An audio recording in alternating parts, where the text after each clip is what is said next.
All right, I'd like to call this meeting to order. All right, I'd like to welcome everyone here and everyone that is joining us online. I'd like to remind everyone to please silence your cell phones at this time. And we will begin with the adoption of, agenda item number 1A is the adoption of the agenda. We'll first take that public comment on the adoption of the agenda. So we'll open it up for public comment at this time. And seeing as there is none, we will close public comment. Do I have a motion from anyone on the board? I'll make a motion to accept the adoption of the agenda. I'll second. I have a motion by Ms. Miller and a second by Ms. Jackson. Any discussion? All right, all in. President Wicks, do Yeah. we want to call a flexible agenda? Or it's, We can just take things in order. It's fine. okay, But thank you. thanks. All in favor, say aye. Aye. Any opposed? Motion passes. At this time, will everyone please stand for the Pledge of Allegiance? I pledge allegiance to the flag of the United States of America and to the republic for which it stands, one nation, under God, indivisible, with liberty and justice for all.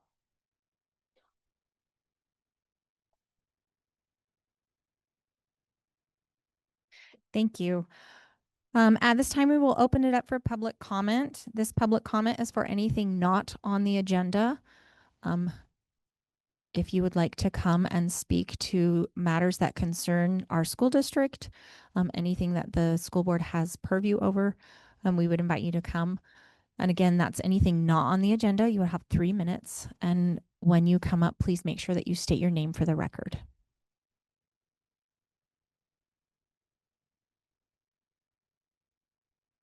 Do we have any online? Okay.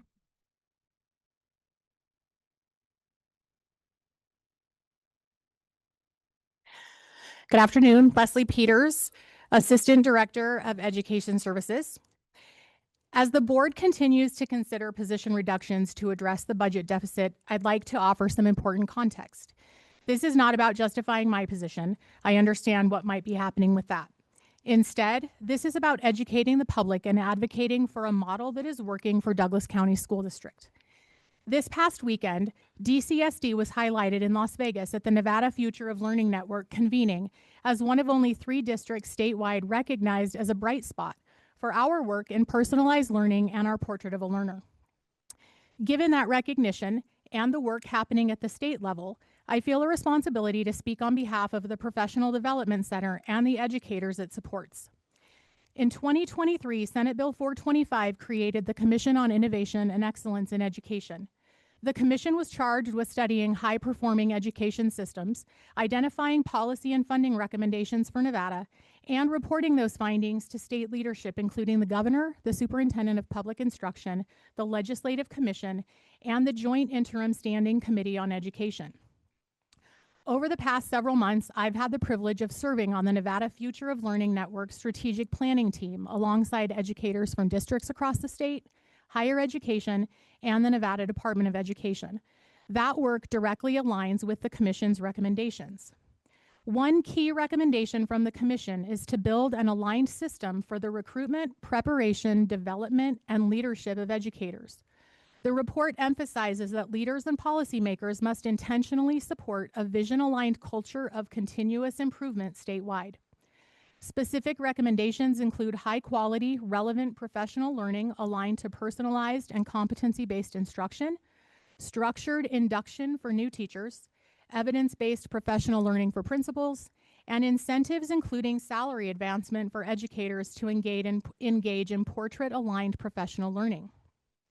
The good news is this: DCSD already does this work through our Professional Development Center. PDC provides a 2-year induction program for new teachers, supports our instructional model and NEPF, creates collaborative spaces for educators, and offers courses aligned to our portrait of a learner. Teachers who participate also earn salary credit for their learning. As you consider restructuring district positions, I respectfully ask that you consider the state level direction we are moving toward and seek funding solutions that do not dismantle a system already aligned with those expectations, especially when it's important to note that PDC facilitators are not fully funded through the general fund. Please don't discard years of intentional work that supports educator growth and strengthens outcomes for students across our district. Thank you. Thank you.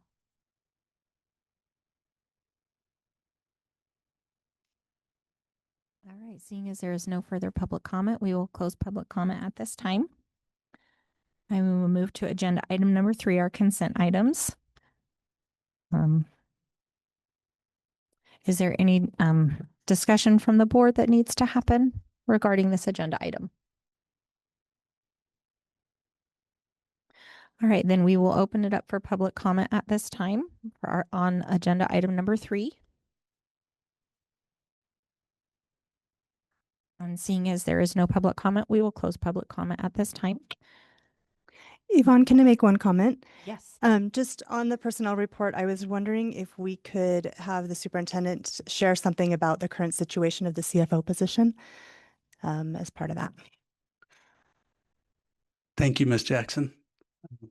Yeah, so the CFO position was advertised last week on our district employment website. We've sent it out on social media this week, also on LinkedIn last Saturday. We're looking at about a 6-week advertising process before we do an internal interview process. And so I would estimate about mid-March. The board is invited to sit on panels for round 1 and round 2. 2 members for each of those rounds before we make a decision and a recommendation to the board for approval of that position, which I anticipate being in April. Okay. Thank you. Yeah. Appreciate that. Any other questions? Okay. All right. Do I have a motion from a member of the board? I'll make a motion to approve the personnel report. Second. I have a motion by Ms. Knighting and a second by Ms. Jansen. Any further discussion? All in favor say aye. Aye. Any opposed? Motion passes unanimously. All right, agenda item number 4, Board Policy 552, intra-district open enrollment and transportation assistance. Ms. Mitchell. Thank you. Can you open the amended one, please? I just want to point out one change since the last reading. On the 3rd page, in response to some of the feedback that we got, I did add in our board policy the appeal process. So I added that a parent or guardian may appeal a denied application or a lack of action or response to their application by directly contacting the superintendent, who will review the application status. And then per AB 533, the decision of the superintendent at that point is final. Is there anything in the policy that you wanted me to talk about from last week? Or? Ms. Jackson? I just had one, I think that just needs to be clarified and not changed on there, but just if you can vocally clarify it. In 1.1, the annual enrollment procedures, where it talks about required priority pupils are those students residing in the attendance zone of a school that received one of the 2 lowest performance ratings. I think some people read that as the 2 lowest schools in the district, but it's actually the lowest 2 performance ratings. So if they get a 1-star or a 2-star, is that right?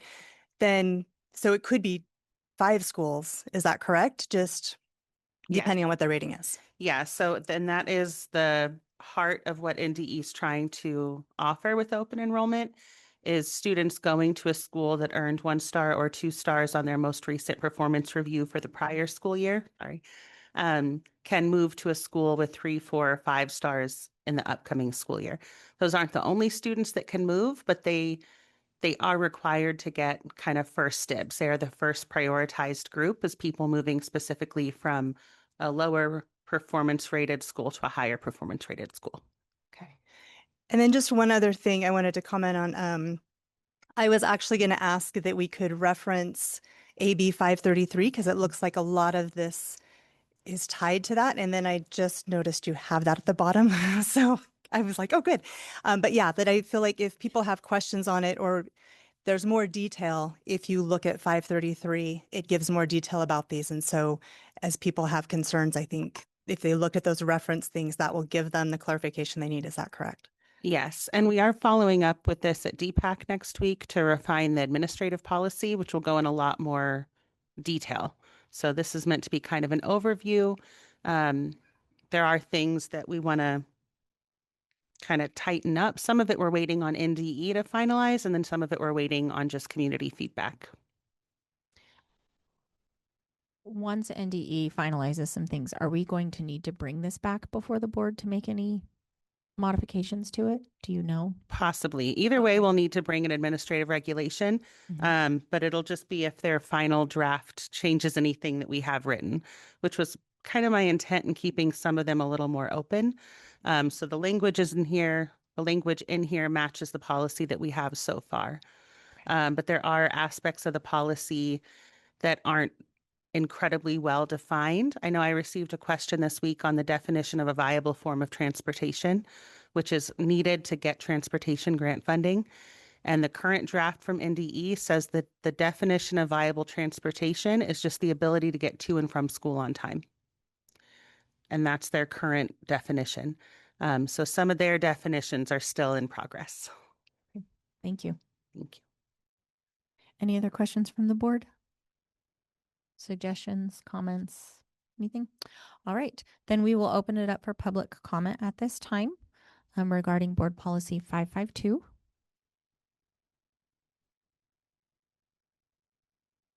All right, seeing as there is none, we will close public comment. Any further discussion from the board? All right, would someone like to make a motion?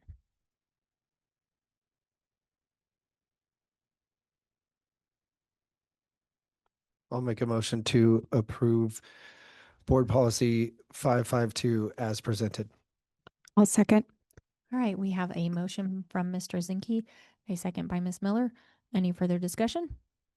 All right, all in favor say aye. Aye. Any opposed?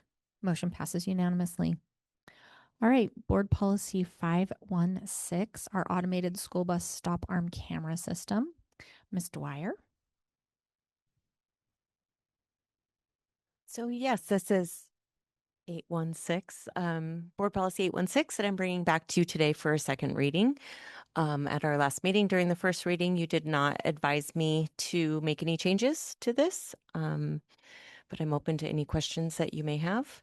I also brought Travis Keene, our fleet maintenance supervisor, because he knows a lot about bus arm cameras and how they work and what they cost and who controls them. So if you had questions specifically about the cameras. Anyone on the board have questions? Oh, Ms. Knighting. I know there was a concern about the selection of a vendor. Is that something that will be done in conjunction with the sheriff's department? Yes, I've contacted Sheriff Coverly. We will enter a contract for this purpose of implementing this policy. And then I'm guessing that will all be brought back in the form of an MOU at some point.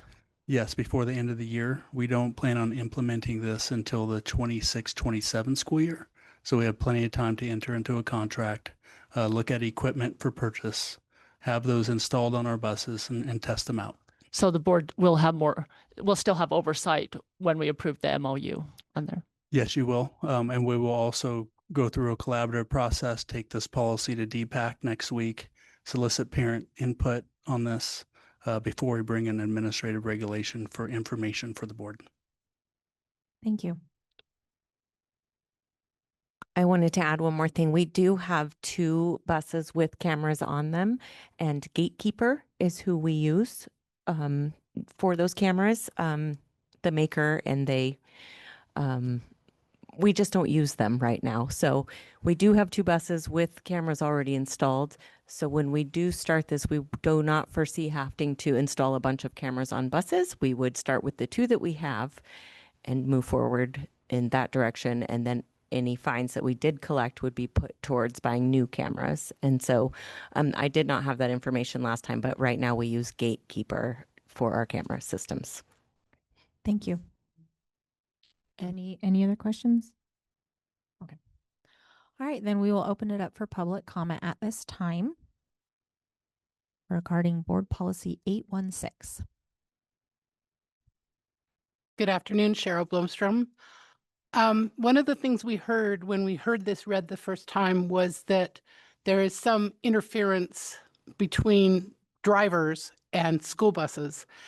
And some of the information that we received last week was that the stop sign is not always out. And I would recommend that it become best practice, regardless when you stop, regardless where you stop, you deploy that stop arm every single time and just make it part of what a bus driver does. I think a lot of them do, but apparently some of them don't.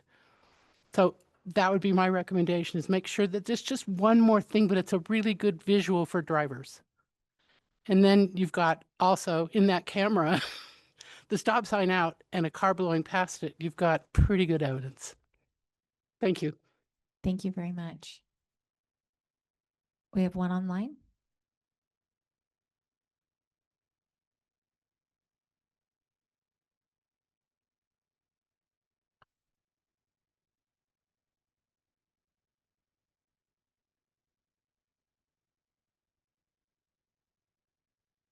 Yeah, no, you can go ahead.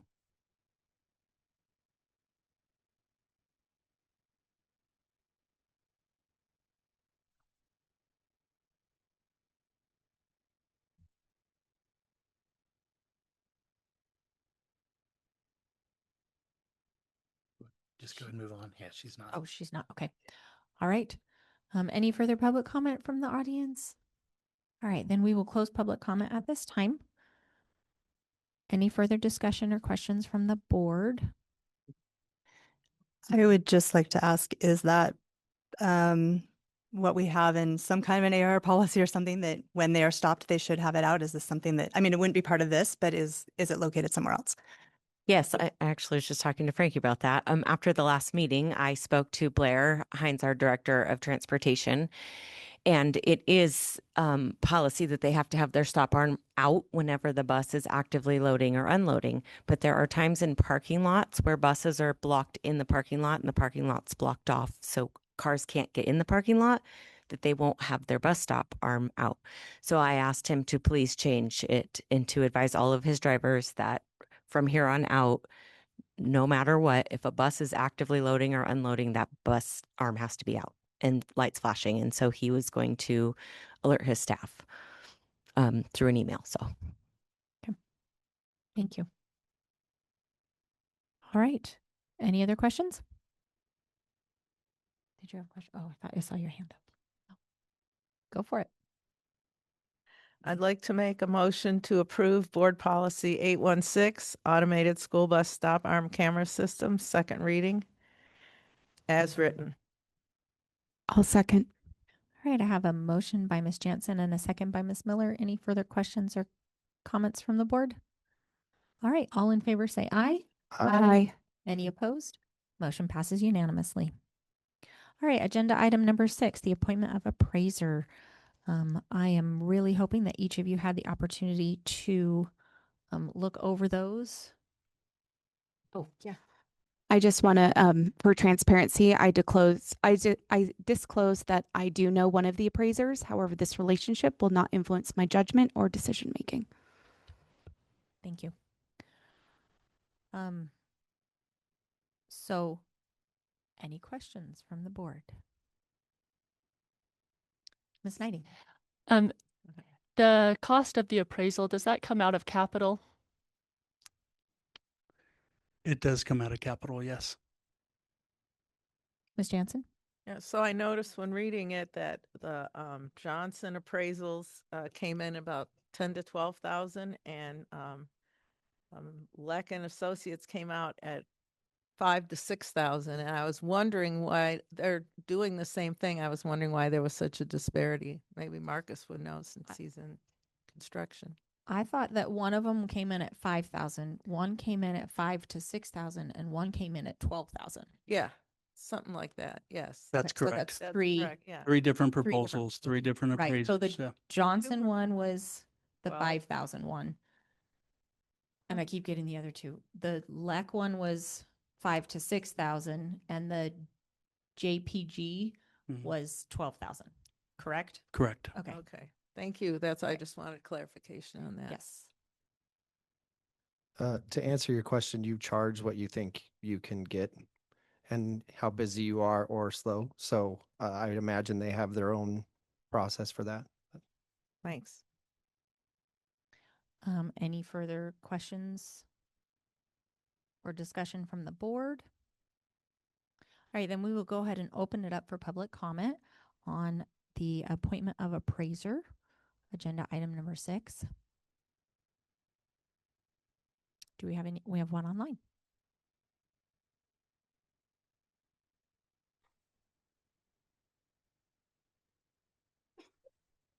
Can you hear me okay? Yes, we can. Go ahead. Hi, I'm Shannon Lemaistre for the record. I just had a question for the board. If there was a certain turnaround time that we are expected to need this appraiser for. I know that we kind of went back and forth on the discussion topic, just because one of the appraisers does list that it's going to take, probably a couple more months into the responsiveness. It says early April or up to 60 days compared to where the Johnson Valuation Group delivery date is a 30-day turnaround. And I just think it's really imperative that that difference could directly affect how quickly the board can receive required data before making a decision. And I also do kind of want to piggyback off someone's comment. The lower valuation that came in also follows the statute. And the statute doesn't require expanded scope based on my discovery unless I'm missing something. So I'm concerned if we do go with a higher one, what would the intention be? Just because the lowest estimation that did come in does cover the standards of compliance that you had listed in your document. Thank you. Thank you very much. Any more online? All right, any from the audience? All right, then we will close public comment at this time. Yvonne? Yes, Ms. Jansen. So being everything's the same, if wouldn't we want to use the best price and the fastest turnaround time? To me, that makes the most sense. That shows fiscal responsibility, even if it's coming from our capital improvement Yeah. budget. I think that that is a good decision. It's a faster turnaround, Yeah. but I can't speak for everyone on the board. So, Thank you. all right. Any further questions or concerns from the board? All right. Would someone like to make a motion? I'll make an emotion that we appoint Ben Johnson of Johnson Appraisals to do the appraisal under NRS 393.240. Second. All right. I have a motion by Ms. Jackson and a second from Mr. Zinke. Any further discussion? All right. All in favor say aye. Aye. Any opposed? Motion passes unanimously. All right, agenda item number 7.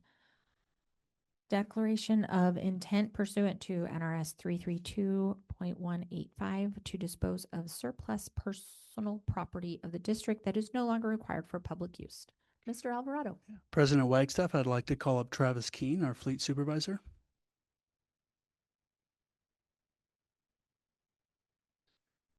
So this is a routine item, business item for the district, where the listed pieces of equipment or vehicles on the attachment we intend to auction. And so I brought up Mr. Keene so he can talk about the process for auction, and I'll pass it over to him. Thank you. Yeah, just to give some insight on this is every year we usually look over what we have replaced and what is costing us the most in service. Kind of like the problem childs also. So we get a list together, and a lot of the stuff we can try to phase out and save money on the maintenance side. insurance, fuel, all that. We put a list together, and then I reach out to 2 auction places. One's up in Reno and one's out in Mound House. Whoever's available to give us the best price on hauling stuff or helping us get stuff there is usually the one we go with. And it depends on if they have auctions coming up soon. It is both public auction. They're listed online. Anybody has, the option to buy anything. And these things we try to do at least once a year. Because of all the changes and everything recently, we're getting this one in, which we had another one last year, late last year. But I would like to, try to get a lot of this stuff that's costing us a lot of money out. And then all that money that is made at the auction goes back into the general fund. And so that's a benefit to us too. Another side note to that too is not just buses and vehicles. We could have some other equipment going, welders, stuff like that, that phases out through the district. And they send it out to the surplus to us, and buildings and grounds and us work together to get all that stuff up to the auction. Thank you. I appreciate that. I just have a quick question. On here, there's one, it says year 2028. I'm assuming that that's either 2008 or 2018. I believe that was a 2008. Okay. Yep. That's what I assumed. Because, I mean, why would we sell a brand new bus? Not even made yet, right? So, okay. Thank you for that clarification. I appreciate it. Does anyone else have any questions? Mr. Zinke? I just have a question. It looks like there's a 2021 bus on there. I'm trusting that you're using your best judgment and you'll understand why a particular vehicle needs this. But that's only 4 or 5 years old. Did we get a lemon? Is it just a problem bus? Is there a better bus to put in lieu of that one? Just in my experience. That must have been a 2012. So maybe those numbers got switched too. So I think if we could get those rectified, that would be great. Okay. Because I would be a lot. I'll look at my original list that very we talked about. Thank you. Well, I also just had one comment or question. You said this would go back to the general fund, and I thought we had decided, we had determined that buses could come out of the capital fund. So I just want a clarification on that. That was for the purchase of vehicles. So when we sell through the auction, all those proceeds get put back into the general fund as a deposit. So we should go buy a bunch of buses with our capital fund and then sell them. And Definitely not. Definitely not. Yeah. Yeah. Or maybe we list every piece of equipment we own, right? And then start fresh. Yeah. Thank you. Any other questions? All right, Travis, thank you so much. I appreciate you coming and answering those questions for us. You're welcome anytime. Thank you. All right, we will go ahead and open it up for public comment on agenda item number 7. All right, seeing as there is none, we will close public comment. Any further discussion or questions from the board? Would someone on the board like to make a motion? I just want to ask, when we make this motion, do we need to clarify that we need to check the year of those 2 buses? Does that need to be a part of our motion? You can approve it with conditions that this is a clerical error on the dates of the buses. All right, thank you. Good question. All right. Does someone want to take that on? I'd like to make a motion to approve the intent pursuant to NRS 332-185 to dispose of surplus personal property of the district, assuming that the changes or the appropriate years are made. Second. All right, we have a motion by Mr. Zinke, a second by Ms. Jansen. Any further discussion? All right, all in favor say aye. Aye. Any opposed? Motion passes unanimously. All right. And now we will move on to agenda item number 8, school consolidation scenarios and provision of written notice. Mr. Alvarado. Thank you, President Wagstaff. Before the board engages in discussion around this topic, I just want to review the timeline in which information was conveyed to the board as well as the public. We began work in studying the district's financial position and determining the factors that got us into this position. So we held a special board meeting on November 13th in which the board received information about declining enrollment and the amount of revenue that the district did not receive because of that declining enrollment. And as you recall, that revenue was over $5 million over a 3-year period, a large sum of money that we did not receive due to the provisions within the Pupil-Centered Funding Plan. On December 3rd, the board received the fiscal year 2025 audit and approved that audit, in which it displayed a negative ending fund balance for our general fund, just under $1 million, as well as a negative ending fund balance for inclusive education, just under $500,000. After that December audit approval, Mr. Demas, our Director of Facilities, provided, actually that was December 18th, I apologize for that. We did a facility capacity review. This was an initial review that did not include the open enrollment provisions. And so the board did receive a second facility capacity review that matched the open enrollment provisions that are in NRS. In addition to that, there was an enrollment versus staffing ratio comparison provided by the board in a transportation presentation. And to sum up that meeting, Ms. Mitchell provided a grants overview so that you know how all of our grants are spent and where the money is allocated to. And the board also received presentations for every department that exceeded their budget, and transportation was one of those departments. On December 18th, the board received a December amendment provided by Sue Estes, in which she provided an anticipated ending fund balance for fiscal year 26. So that you're prepared, there will be a second amended budget that is provided to the board on February 26th. So Sue is currently preparing that. We will provide that to the Department of Taxation before the meeting on February 25th. But it will not be an official draft. That has to come to the board for approval, and the board has to direct Sue Estes to file that with Department of Taxation. So it'll just be a preview.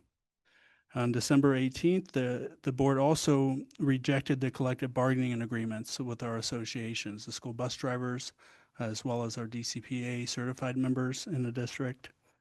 At that time, our ed services and inclusive education departments provided a presentation for an overview of their departments.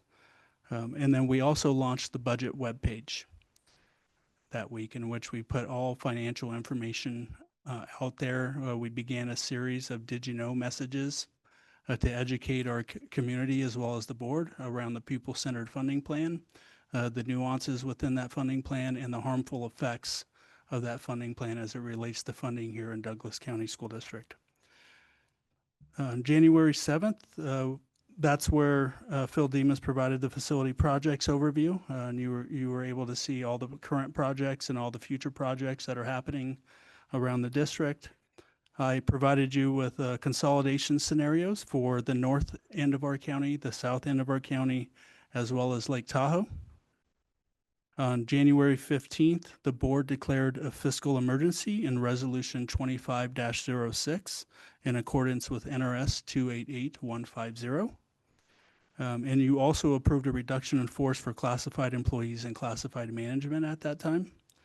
And then there was a consolidation discussion and action where the board made a decision to eliminate certain scenarios and to request and direct administration to prepare additional scenarios for an elemental concept for K through 8, as well as consolidating 2 middle schools and then moving 6th grade back down to the elementary level. And those presentations took place last week on January 27th. The following day, on January 28th, we held a homeschool town hall to review the scenarios and solicit community input and feedback. That wasn't a homeschool town hall. I'm sorry, consolidation town hall. I'm sorry, we've had more than one town hall this year. And so we've also done that. Earlier this year, we held the homeschool town hall to try to recruit students back and allow them to partially enroll in our district. Because when students are partially enrolled, we do get partial funding. And that would help in this situation. But it's also important for us as a school district to partner with our homeschool families in the county. Now today, you have this decision in front of you. And before I move forward to request direction from the board, I'd like to have Mr. Catola remind you of our legal requirements for this action item. Yep. So under NRS 393.080 subsection 2, there's a requirement that any board proposing to close a school must provide 30 days written notice to the principal, teachers, and parents of the affected school, as well as 10 days written notice of the time and place of the meeting where the matter will be considered. So the agenda item today is intended to comply with those notice requirements. If you approve it, it would authorize district staff to provide those notices as required by law. It's not agendized for a final decision on consolidation this meeting. It's just agendized for the provision of those notices. And then once the notice period is complete, the consolidation decision can be brought back to the board for final consideration. So any questions? Does that mean we wait, we do 30 days and then an additional 10 days? It Or overlap. like, You can overlap it. overlap it. Yeah. Okay. So it's really just 30 days total. Okay. Yeah. As long as 10 days prior. Yeah. Okay. All right. Thank you. Yep. Yeah, so also today in the personnel action items, you approved to eliminate positions through planned attrition. And so on that item, you did see PC numbers next to some of those positions. That stands for position control number. With your approval, it authorizes Sue Estes to back those positions out of our budget. So when she completes the second amended budget, it's a very clean budget that doesn't have any money hiding in vacant budgeted positions.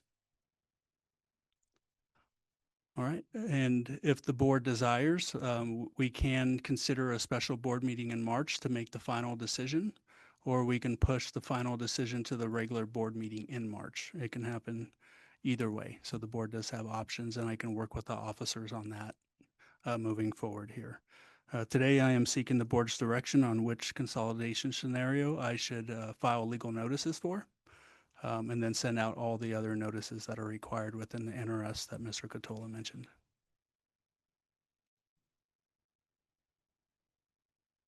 So this is where we get to have discussion. So who would like to start? Can I just ask a clarifying question that I've been asked a lot? And that's how, when things are consolidated, what happens to the staff of the consolidated school? What is the procedure for how that would play out? Mrs. Dwyer, our HR director, will share that information. This is a very good question, and we're getting this one a lot. So I would like to say that we will work to follow our agreements for all of our bargaining units, right? So our teachers union, our classified union, and our bus driver chapter 6. We will make sure that we're following those negotiated agreements, and those negotiated agreements are in line with NRS. But I want to just say that we cannot put consolidated schools on an island and just say we will be losing those staff, right? And so if we are going to consolidate schools and combine schools, we still have the students and we still have the needs and we still have the class sizes to move the staff over. In the event that we come to there's not an open position for a person, we will follow a process. So that process again is aligned with the negotiated agreements and the NRS. And so the first phase would be us looking at what positions would have to be eliminated. So just identifying what positions are actually needed at the next school site or the single school site if we're combining schools. And then again, and then have a list of those positions. And then every licensed staff member in our district in those pools, right? So certified or classified, however they fall. So that's what we would look at first. Then we would look at, NRS requires us to look at the performance of an employee first. And so we would look at performance next. So we would look at performance district wide. We're not just going to look at the performance of the people at those school sites. We would actually look at the entire district. So right now we are compiling lists in HR of everybody's evaluation rating for the last 2 years, every single employee. And so that would be the next thing we would look at. As far as certified staff, we would look at ineffective and developing evaluations first. Then we would, the next phase would be to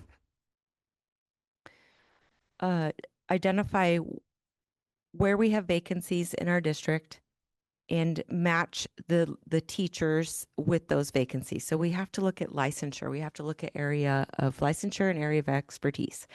We also, there is a caveat that in our hard to fill positions that we are able to overlook those. Some of our hard to fill positions are special education, secondary science, and math.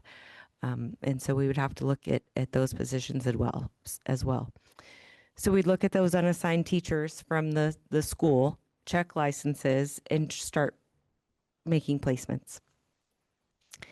Then we would be in a situation where we might have to go through like a bumping process, right? So we would be looking at the teachers on the list and who's next to be bumped on the list to be placed in a position.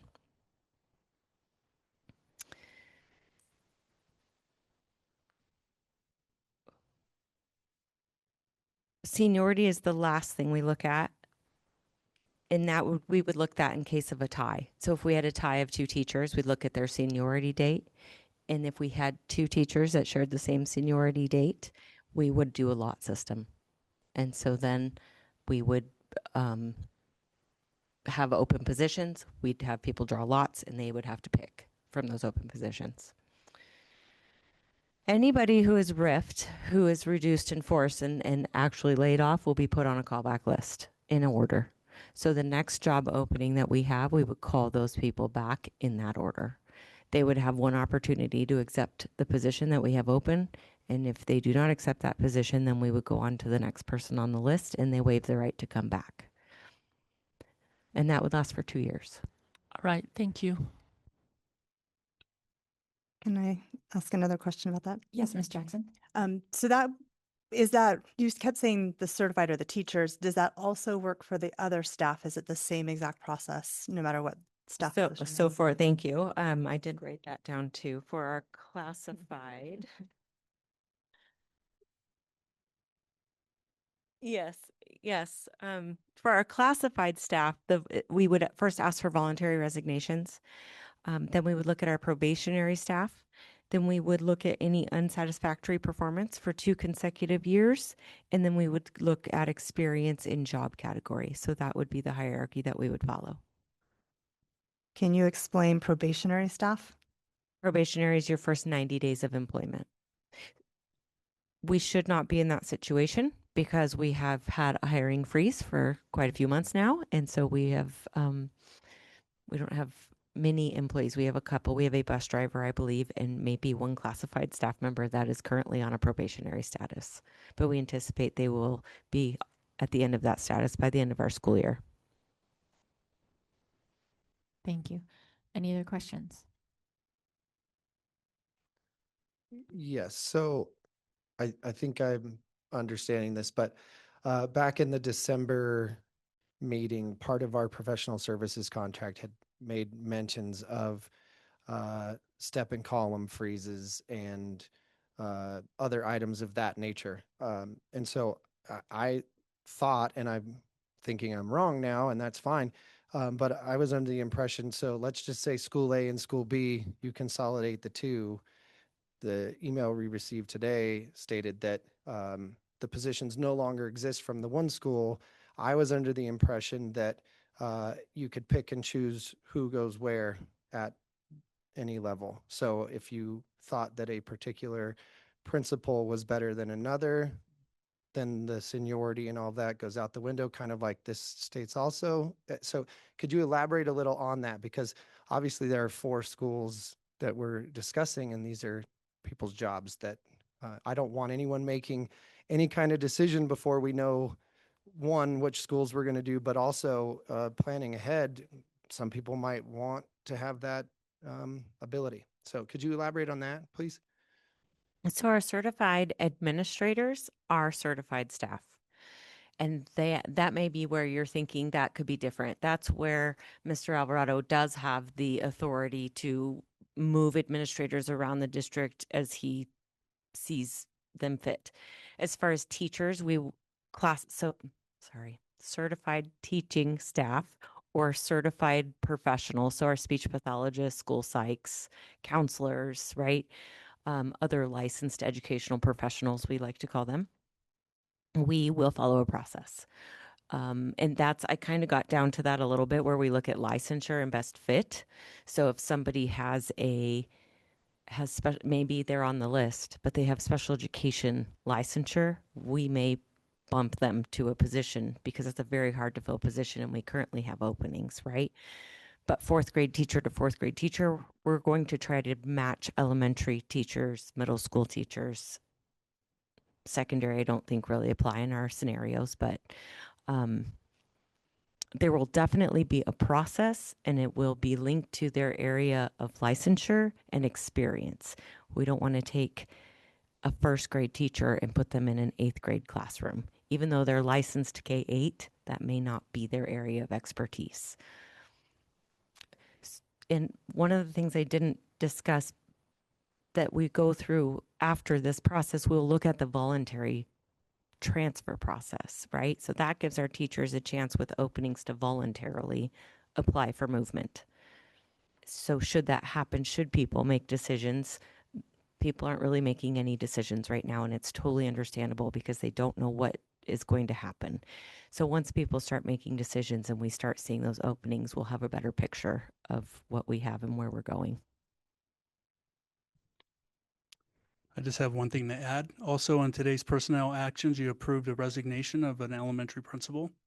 So no matter what decision you make with consolidations, there is a vacant principal position in the district. So I guess just to clarify then, so the consolidated school will have additional open positions because there will be more students coming. And those from the school that was consolidated will fill those positions until it's full.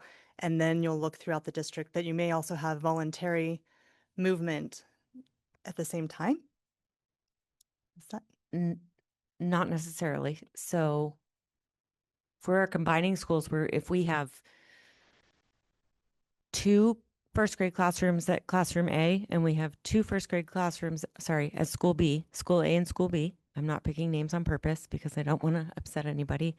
So if we have school A or school B, and we know we have 2 first grade classrooms in those schools, we know we're going to have we're projected to have 4 second grade classrooms next year in those schools, right? And so we do know we would need that many classrooms. Now, as far as open classrooms, I'm not sure we'll have open classrooms when we're Sorry, I combining. just So meant clarify classes. that. I just meant Okay, the classes. okay. So yeah, so that's what I was saying. Yeah, like if we're going to need 4 second grade teachers, those would be the 2 from A and the 2 from B, or Exactly. 4 7th grade math teachers or whatever it is. Yes. Okay. And if we need a secretary position, or whatever, but it's going to be kind of filled between those 2 schools that come together and then look throughout the district, and then it would go by the evaluations and seniority. Yes. So in that example, we would not have 2 secretary 1s and 2 secretary 2s potentially at a school site, right? So we would look at district-wide, we would look at ask for volunteers, anybody willing to resign, and then we would go down the list of the unsat probationary unsat evals, and then hire date by job category. So it could be someone else at a different site. It could be a secretary 1 at a high school that potentially gets bumped at that point in time. So it will be lowest on the seniority. So even though we're combining schools, someone at a totally different school could be affected by this. Mm-hmm. Yes. So it's not just going to affect, it's going to affect the whole district. Right, which was what I was trying to say. It's not just an island, right? It doesn't just affect the schools that you would consolidate. This will have an effect on everybody everywhere. So just to beat this to death, because I think this is really important and we're getting to some of these answers that a lot of our emails are asking and I don't want to give poor information. I think I may have already done that. At what positions does the bumping and seniority no longer affect? So you just gave a perfect one with secretaries. Does that follow true in all classified, in non-classified, in admin? Where does the line stop, right? So, and let's just say principals, easy one to pick. There's two that it's affecting, but if one has been in the district for less than another or less than anyone else in the school district, as the case may be, is that an automatic, that's how that is going? Or are we going to have an evaluation of talent and procedure and how they're doing? I know you're going to do all this, but I think people just need to know what those answers are. That's a great question, Trustee Zinke. So within the bylaws that are adopted here in Douglas County School District, the board has the rights, powers, and authority to make staffing decisions. I would hope the board delegates that authority to me to make those operational decisions. That's something that can be included tonight as you make a motion to consolidate or for me to file those notices. But it's truly a board decision because you have a policy that says you have that right, power, and authority, but you've also hired me to handle the operation side of the house.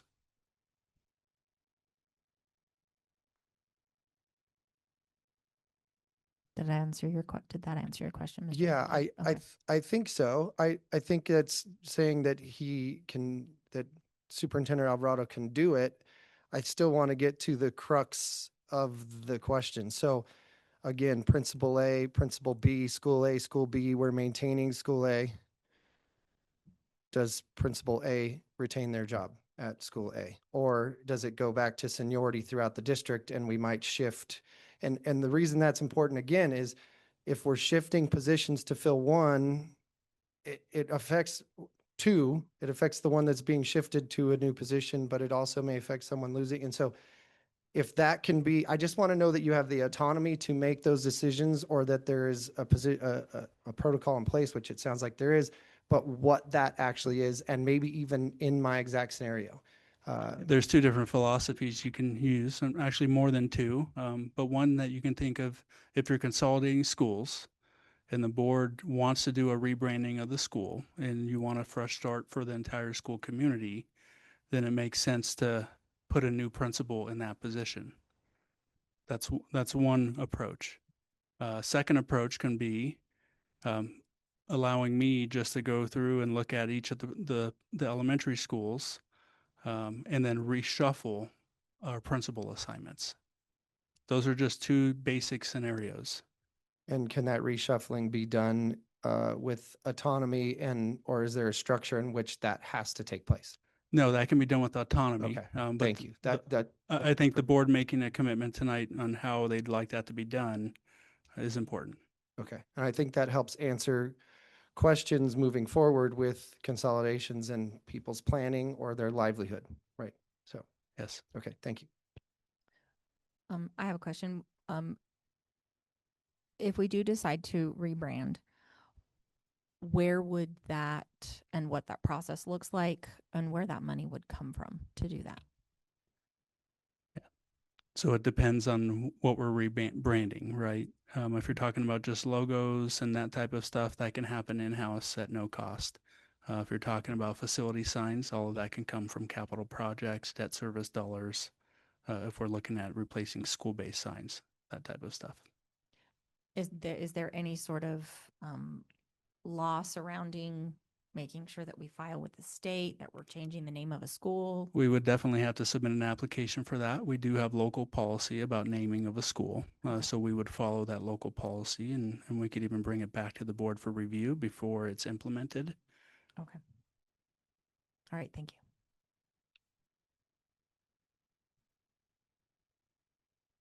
Does anybody else have any questions?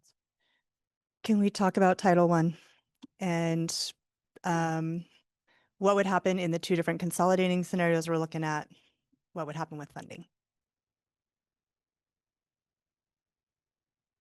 Can you repeat your question? I'm sorry. Yeah, just Title I, we've talked about if we combine the middle schools, we would be losing some Title I. And then we talked about if we combine the elementary schools, we would be gaining some title. So is there numbers we can put with that or explanation you can give us of that? Yeah. So it's a few different things. One thing is we need to restructure Title I in a larger way. We're using a lot of funds to fund pre-K, and the state has asked us to redirect that. And so we know that more funds in general will go directly to the school sites next year, no matter what consolidations occur.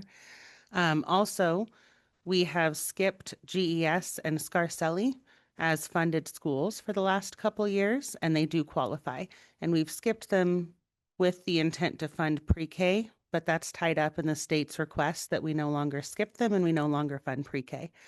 So next year, if nothing consolidated, chances are Pawalu would be Title I, CC, Scarcelli, and GES.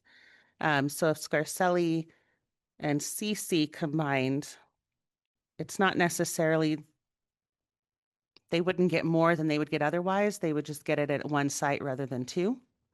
Whereas at Pawalu and CVMS is only about 25% free and reduced lunch. Pawalu's in the 40s, but their population's smaller. So they would lose Title I status by consolidating. So the district wouldn't necessarily lose funding. It would just shift to Jacks Valley, CC, Scarcelli, GES. But the students at Pawalu would no longer get the equivalent Title I funds at their site because you have to meet a 40% threshold to receive funding. And a combined middle school model wouldn't receive funding. The district would get the same amount. It would just shift away from those students to our other students that do meet that threshold. Okay, so you're saying we get the same amount every year for Title I as a district, but it's just how you use it. And then I know this is unrelated to what we're talking about, and I'm sorry, but so what happens with pre-K? I will defer pre-K to Frankie, but I can say for Title I, we have gotten roughly the same amount for several years. It's about $551,000 to $556,000. I can't project what consolidations and redistributions would do to our funding, but it has been stable for several years. So pre-K, we're shifting over to the general fund, with exception to our early childhood special education students. And those are weighted enrollment. So we get 0.6 of funding rather than a 1.0 of funding per pupil. And so we're planning that in next year's budget. And depending on the consolidation decision that you make tonight, if you decide the middle schools, then obviously pre-K stays where it's at. If you decide the elementary schools, it's going to depend on what facility you choose to consolidate to. Whatever facility is being repurposed, we would look at having pre-K be placed at that location and possibly the district office. Ms. Miller? So when you're talking about the Title I funding for the middle schools, is that 6th, 7th, and 8th, or was that just 7th and 8th students? The numbers I ran were on 6, 7, and 8. Okay. For last week's numbers. Okay. So if we decided to push down 6th grade, would the middle schools then still receive Title I funding with the 7th and 8th graders? I don't know the exact number. I would guess no, Okay. because CVMS is a larger population and they're about 15% under that threshold. Okay. Nothing I've seen would indicate that the 6th grade is a heavier weight on the distribution. Okay. I just wanted to make sure that we had all the information. Ms. Knighting? That's concerning to me that our students at Pawalu would no longer receive the funding that they needed, some of our students. Yeah, so right now it's all going to pre-K. So next year, as we shift pre-K into general fund, the Title I dollars will be based at the sites the students are being served at. Well, I was just saying that she said in the consolidation model where you consolidated CVMS and Pawalu, that in effect would mean that that consolidated school would no longer receive Title I funds, where these students that once qualified and possibly needed those funds, they would not be available to them. Correct. It is concerning. Services would look different for sure. And for reference, the current amount to pre-K is about 367,000. So the amount directly to the sites will grow regardless of the decisions being made. We just need to decide how to restructure. So correct me if I'm wrong, the deciding factor in Title I school is our free and reduced lunch application. Do we know how many of our families are filling that out at CVMS? No, we don't currently demand it. We're looking into it. Some Nevada counties do have it as part of their open enrollment process in the summer. So that could change if we decide to say, okay, every family is required to fill this out. It's not information that we as a district retain, correct? It goes to the federal. We retain it at the district office, but it's Okay. very discretionary. Yeah, you can't get the information. No. Yeah. So yeah. The custodian of record for that information is Jordy Foster, our Director of Nutrition Services, and Right. it's safeguarded. I think I'm the only administrator in the district that can access that information, and then we just give out percents.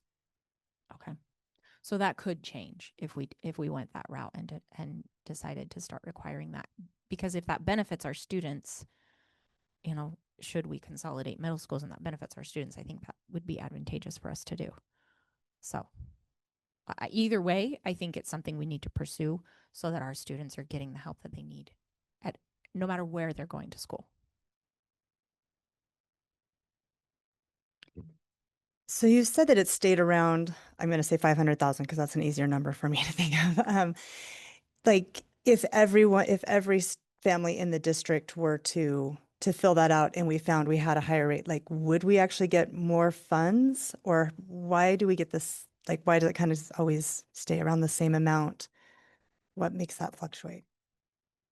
My understanding, and I don't know the whole scope of it, is that it has more to do with how NDE distributes the money statewide. It's not necessarily based on the numbers we have, it's based on the numbers statewide. So the numbers per site would change our allocations in the district, but it might not influence our allocation from the state of Nevada. And then I send those numbers in around March. So the application in the summer wouldn't affect this upcoming school year's allocation, but it would affect the following one. And I'll do my best to have the March numbers accurate with all these pieces moving. And I'm currently working with NDE on how exactly to capture, if we're combining schools, what do they want that to look like? So I work at a Title I school, and I always believed that the Title I money followed the students that needed it. Is that how it is? No, it's different. It basically follows that 40% threshold unless we skip it for some reason, which we historically have to fund pre-K. So next year we'll use the 40% threshold across the district, but it doesn't follow smaller populations of students.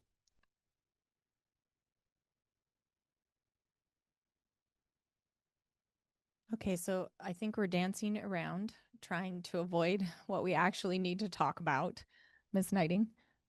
Well, I think that goes maybe into a reason, you know, that needs to be considered in what we're talking about is, I think Title I funding is in the conversation of when you're looking at the two different scenarios. Just because nothing you would want to do, you would want to cause to disadvantage anybody.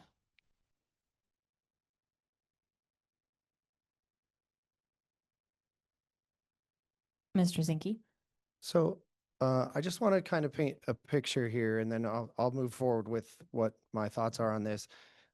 There's been some sentiment, some growing sentiment that we're just whoever the squeakiest wheel is, or whoever the loudest outcry is from, is these schools that we decide to not consolidate or not factor into this decision.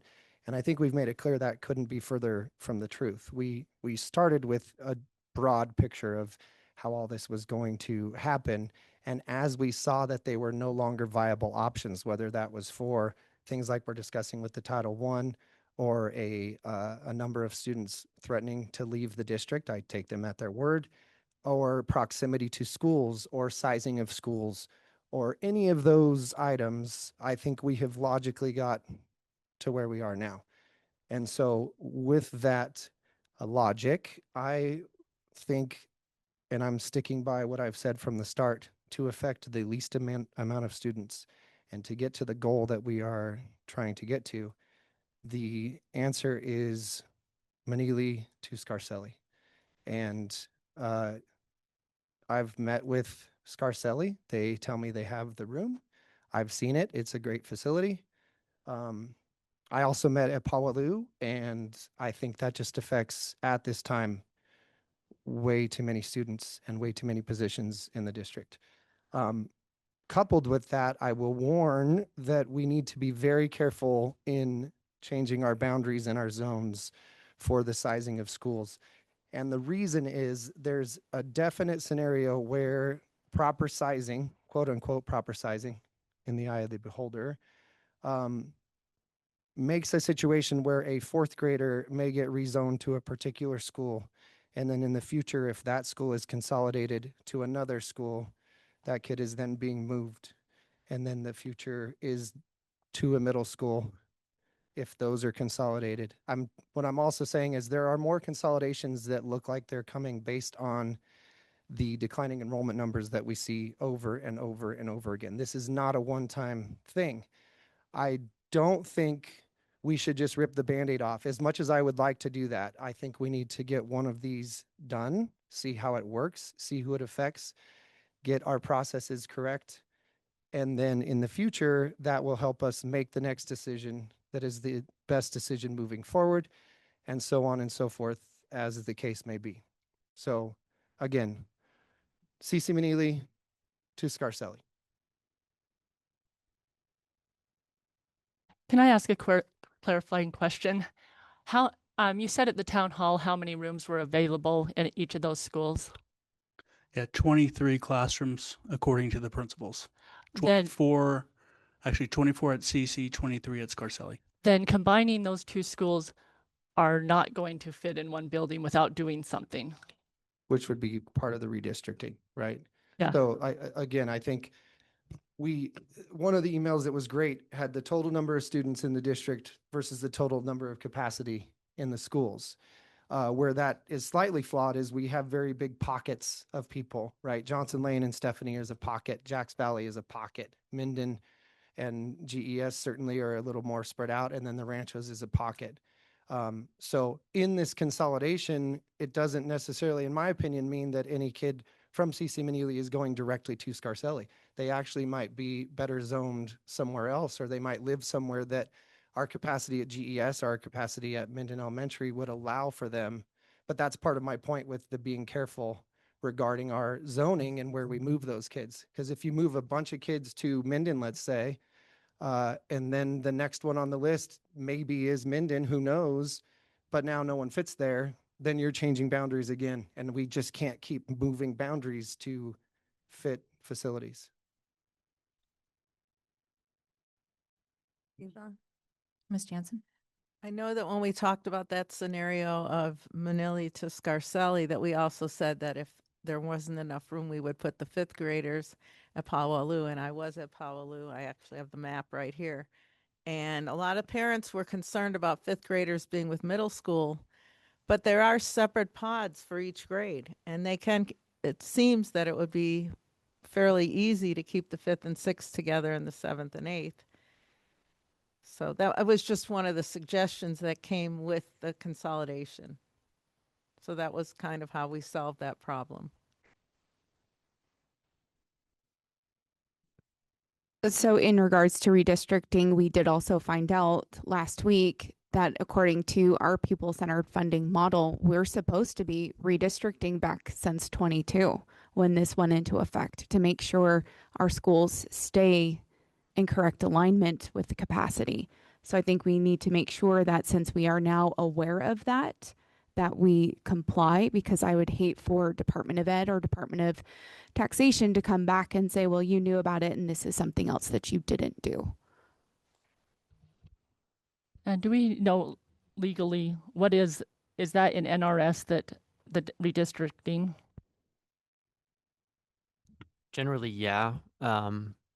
I can look into it and give you some more detailed guidance on that, but generally that's something that the board could do, or it could be delegated to the superintendent. But if you want more details on that, I can provide some. But that is something that we are supposed to be doing yearly. It was the recommendation by the Commission on School Funding at the onset of PCFP. So it's not NRS, it's PCFP. Correct.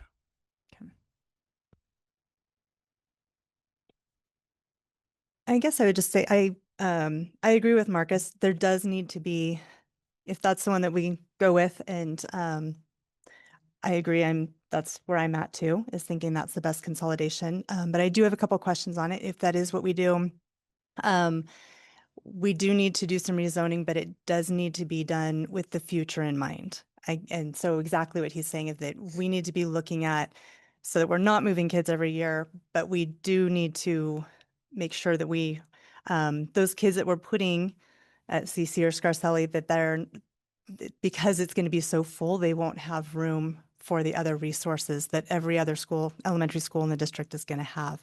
I was there today and at Scarcelli, and we talked about, it sounds like a lot of people are not excited about having the 5th grade up there. And so I don't think that's something that's going to go over well. But we did talk about there is extra room at Pawalu. And so could some of the STEM room or in the hydroponics room, or could some of those different things be housed at Pawalu that they could go over and use if they're not going to fit in the facility with the students there. But I'm hoping through rezoning, we can make it so that all of our elementary schools will be closer in numbers and there will be available rooms. But we do just want to make sure that there's the equal opportunities at each of these schools so that they're getting all of the different resources and all of the different opportunities that the other schools will have. My one other question or comment that I'd like you to talk about is we've talked about the possibility of making Jacks Valley its own attendance zone area. I have people telling me it's not actually 20 miles, and Scarcelli is what, 1.5 more miles away than CC is. Does that need to play into this at all as to which elementary school we keep and which one we make the district office? If you decide on the South consolidation, kids are placed at Scarcelli, as Trustee Zinke mentioned earlier in his scenario, and the district office was placed at CC, we would be beyond the 20-mile radius that's required. As we work towards submitting an application for a 4th attendance zone, any new funding associated with the approval of that application would not kick in until 2028. So it is a process. All the funding is tied to legislation, and we'd have to go through the next biennium. And then Commission on School Funding would take a look at that application process, recommend approval or recommend denial of the application, and then it would go forward with the legislative funding bill. How do you get to the 20 miles? Can we drive any route we want? Like, when if you use Google Maps and you say, how far is it? It says like 18. Like, so how? The current district office is 16.4 miles away from Jacks Valley. And that's traveling directly up to 395. And I believe Scarcelli and CC is about 6 miles further south. So I'm assuming that that's going to be beyond the 20 miles up to 395. When I put it in Google Maps, it was saying about 18 or 19, depending on site, but going foothill, it was 20. But then if you went a straight line, it was 10. So I don't know what the department of, I don't know which lines they, are they by the way the crow flies, or they by, I don't know what that radius is to them. I would assume they'd be road miles. And I think they would look at the shortest distance and longest distance. And as long as there has to be some type of wiggle room in that application. Currently, there is no formal application that's been approved.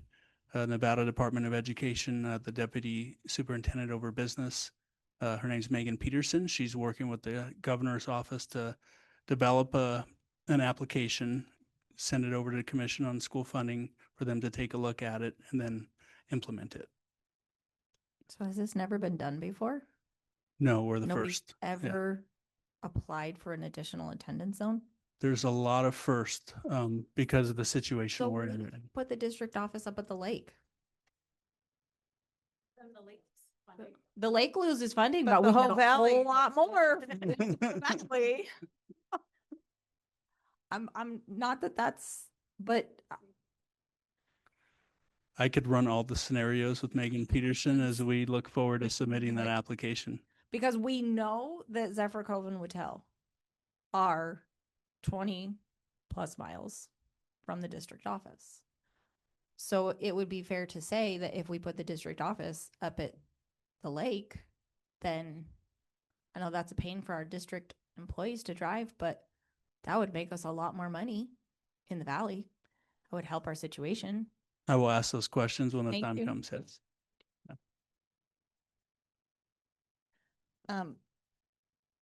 Did you have something you wanted Yeah, to say? Suchi? so with the rezoning, we wouldn't want to take kids like from the south area and move, I mean, we have to be really concerned about the buses and the transportation. I know that's part of all of this. So if it's too crowded at one school and we redistrict, we have to be mindful that those kids aren't going to want to, that are used to being at a neighborhood school, aren't going to want to go on a bus and drive for a half hour. So how is that part of the equation? So we have pockets of dense population here in the district. And as we look at doing the boundaries, we want to make sure that we have some type of, not necessarily regulations, but priorities in terms of how long we want kids on a bus. I would say having kids on a bus 35, 40 minutes is reasonable. I think anything over 45 minutes would be unreasonable. And so we would look at those metrics, and as we look at providing options to the board, we will tie in the amount of time it will be on a bus, so you have that information. Thank you. Yeah, I have something to say. So I have been back and forth on this, and I've lost a lot of sleep, and I have really been thinking hard. And a scenario that I came up with is a combination of the two scenarios that we currently have. It would be putting our sixth graders back to our elementary schools. It would be combining our middle schools, combining CC and Scarcelli, but locating Scarcelli and CC at Pawaloo.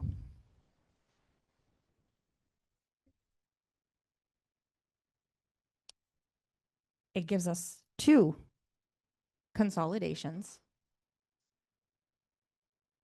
So I've thought of that same thing. It's still one consolidation.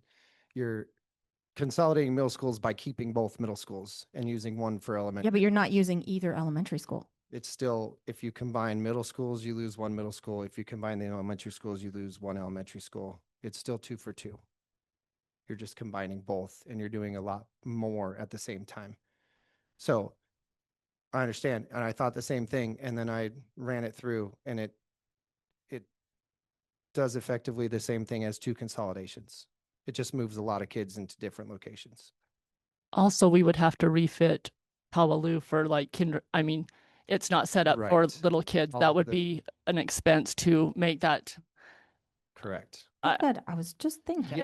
I'm just. Shame on you. No, I'm teasing. Yes, I've lost a lot of sleep over this. I know we all have.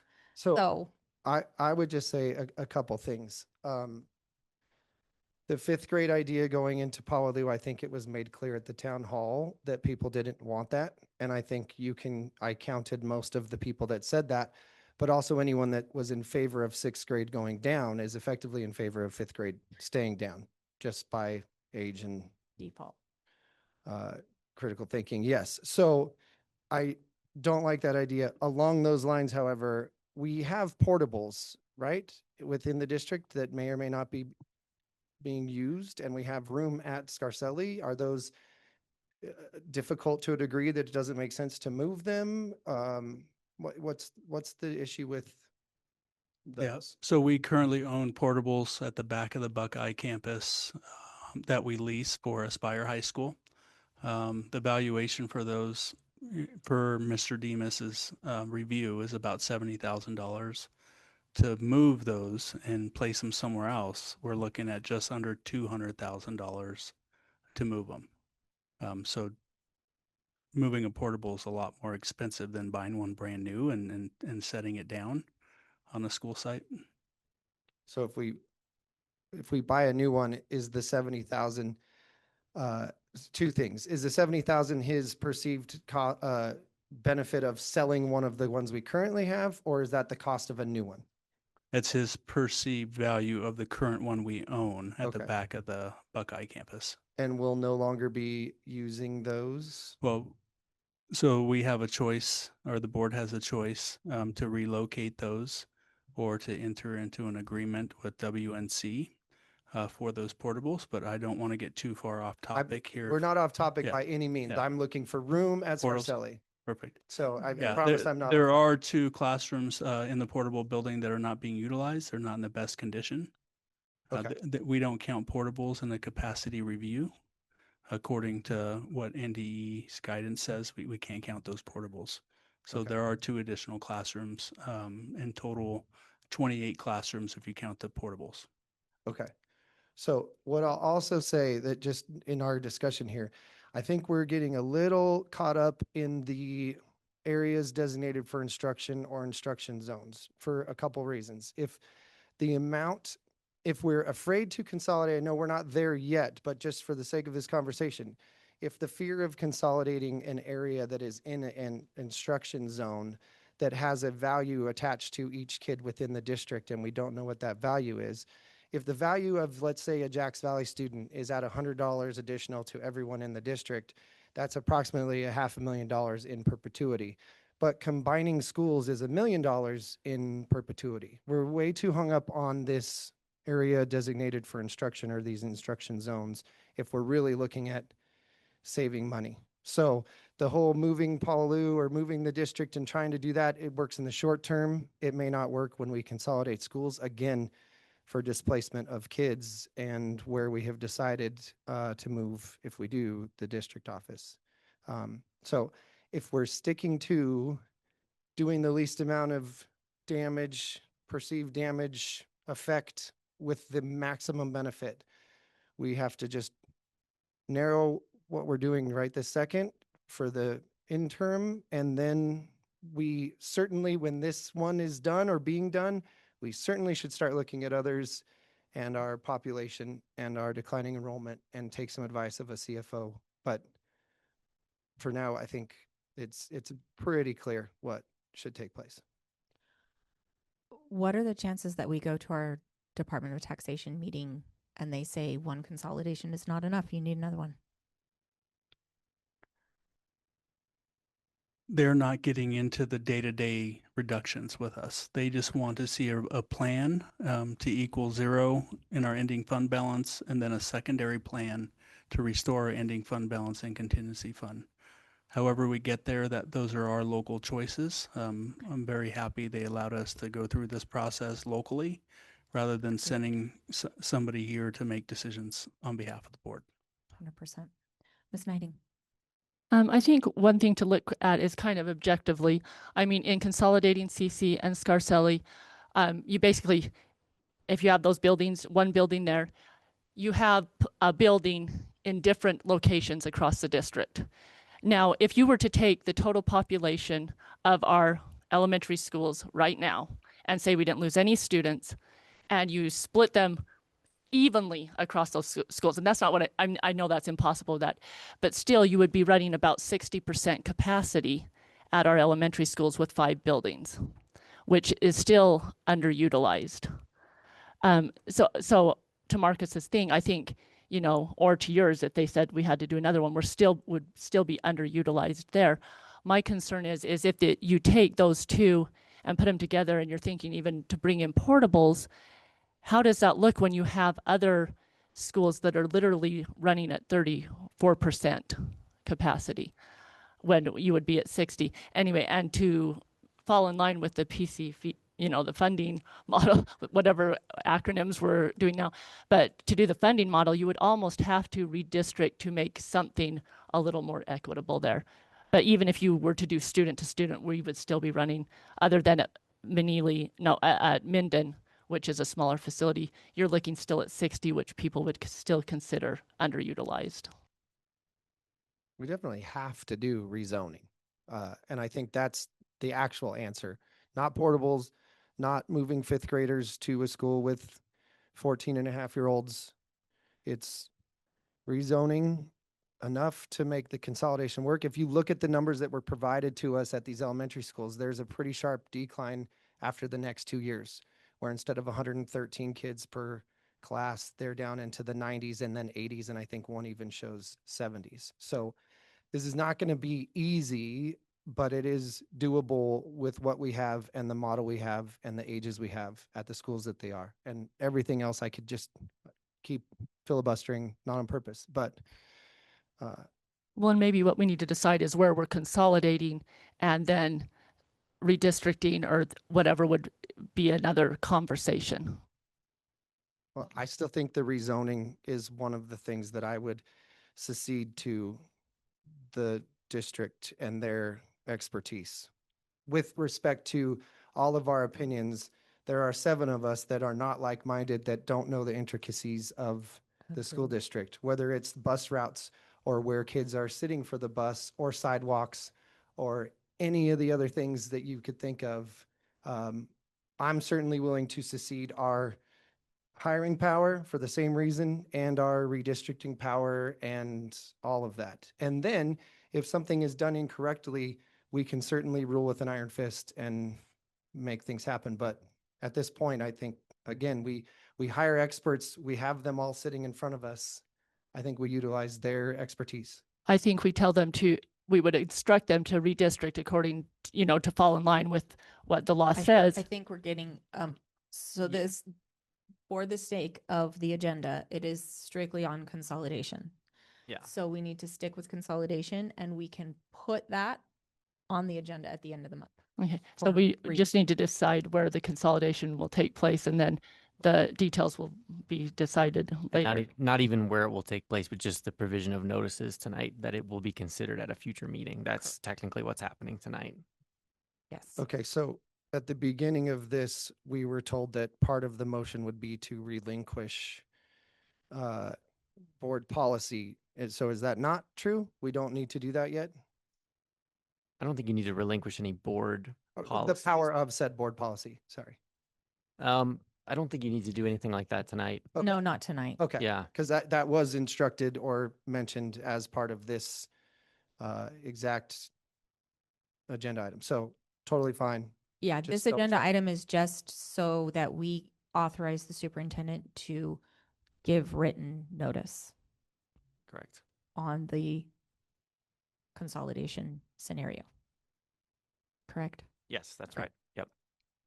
And I was just going to say with that, I would be, based on the numbers, the rate of decline, the capacity at the schools that I've looked at, I would be saying it would be the elementary level that we would need to consolidate at.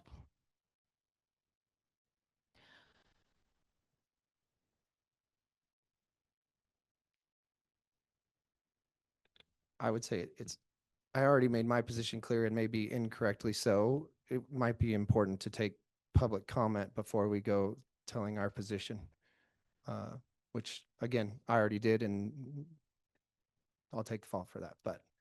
It's fine, Marcus. All right, well, we will go ahead and open it up for public comment at this time on agenda item number 8, school consolidation scenarios and provision of written notice. And please make sure that you state your name for the record. My name is April Weiss. I'm the parent of a Powaloo Middle School student, a Scarcelli Elementary School student, a current volunteer, and former DCSD support staff employee. I want to comment on a few different topics regarding the consolidation. Moving 5th graders to Powaloo could potentially avoid the rezoning for now. That would need to be done if Scarcelli and CC were to consolidate, as they would no longer be over capacity. I did say at the town hall I couldn't imagine my now 8th grader moving to Powaloo when he was 9, starting 5th grade. However, the other side of that is I see the way Scarcelli kindergartners rarely cross paths with the older grades there unless done so intentionally, with their own hallway, staggered lunch times, etc. So after hearing Mrs. Carter at the town hall, I do have faith that they would do a great job at keeping 5th graders separate from the other grades. And that may be the better option for not only the people on the outskirts like Ruinstrasse that are worried about the potential rezoning, but also the teachers that would no longer be needed if rezoning were to be done. I was also all for the K through 6 option, but I almost wish that could be done without having to consolidate the 2 middle schools, as a lot of good points were brought up about the downsides going that route, mainly Powaloo losing its Title I funding. Even though my first thought was totally against elementary consolidation, it's starting to seem like the more feasible option. I just hope our speech pathologists and other support staff are fully staffed and supported to handle the influx of students they would then need to support. I also said at the town hall the advantages and disadvantages pages for Scarcelli and CC in the slideshow spoke for themselves, and they do. But I also would like to add, when we bought our home here in the Ranchos 8.5 years ago, we chose the location of our home specifically based off of the fact that we were zoned for Scarcelli, and also because our backyard fence is right up against their field. I couldn't imagine not hearing the kids playing outside, or my daughter looking out the window, or even going out and jumping on her trampoline and waving over at her classmates at recess from a distance while homesick.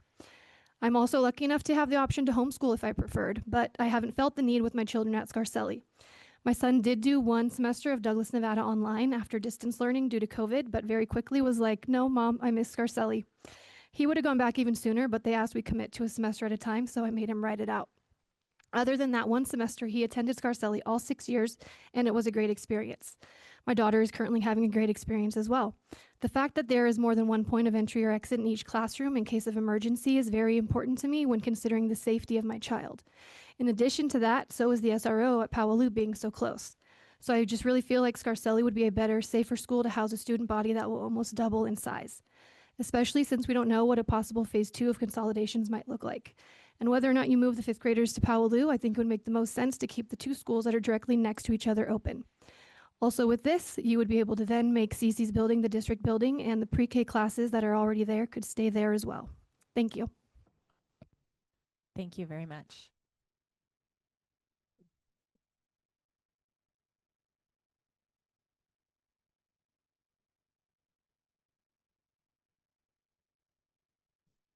Adrian Soy for the record, parent of 3 DCSD students. And please correct me, legal counsel, if I'm wrong, but if I can comment on something that was brought up. In September 10th of 2024, the board approved a boundary and enrollment study already that was brought forward by Superintendent Alvarado and passed 7-0. So it looks like you guys might already have that in place to be able to go forward with that already. Thank you. One online?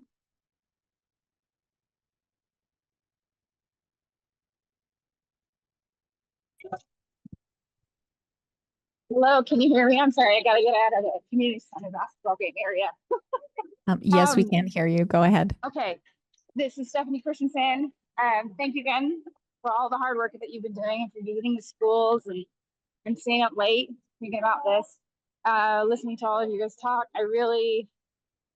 I think the elementary school consolidation is the right way to go with rezoning. Please abandon the idea of the 5th grade going. I do not like it, and it does not seem fair that my children who attend CC Manili will have to do that. I don't like it. But yeah, it would be fair, and especially when we have such underutilized buildings. Those are my thoughts. Thanks. Thank you.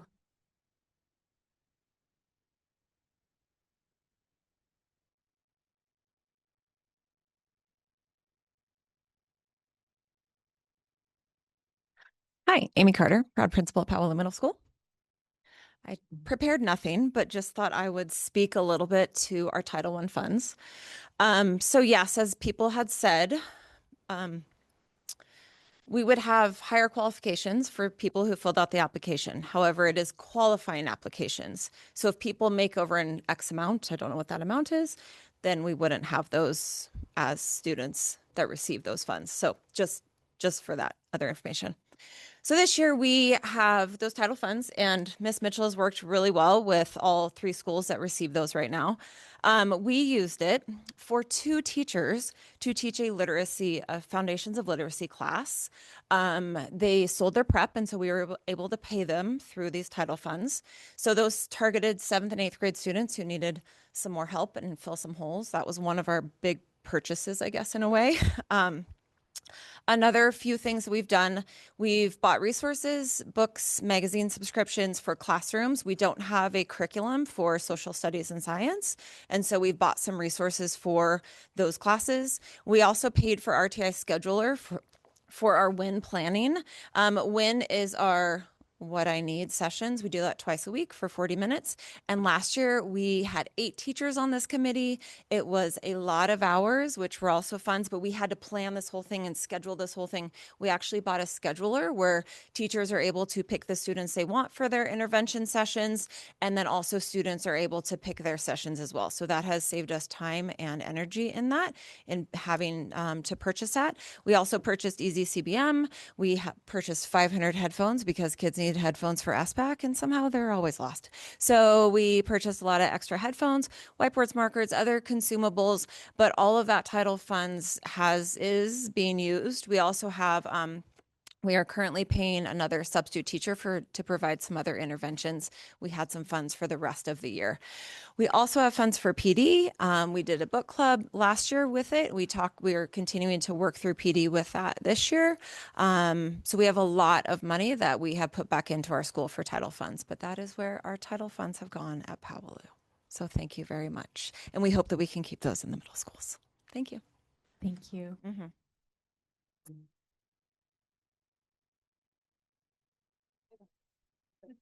Okay, we have 4 online.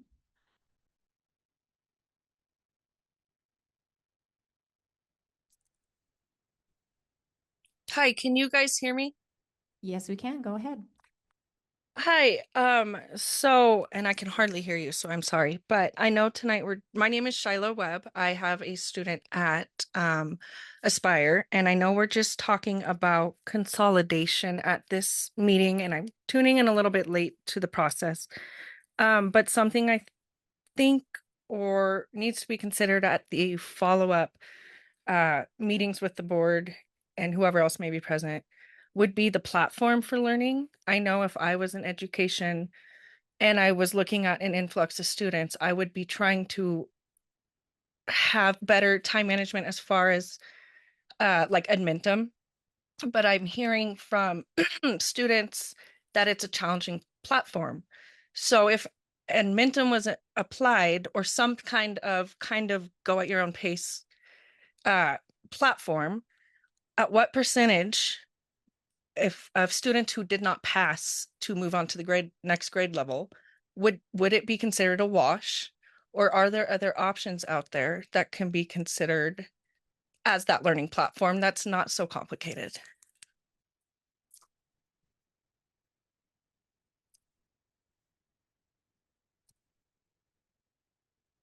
Thank you for your comment.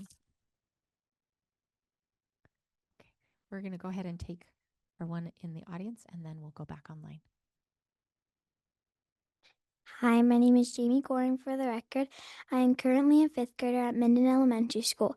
I will be going to 6th grade at CVMS next year, and I encourage you to keep the middle schools separate with 6th, 7th, and 8th grade. Now I provide reasons in the following. Clubs. There's not as many clubs at the elementary school because there's not as much staff. Opportunities to meet new people. I look forward to meeting new people with diverse interests from different parts of the district. New challenges. The middle school has more abilities to offer higher and advanced classes. Electives. I am excited about being able to participate in interesting classes that match my personality while I can still learn.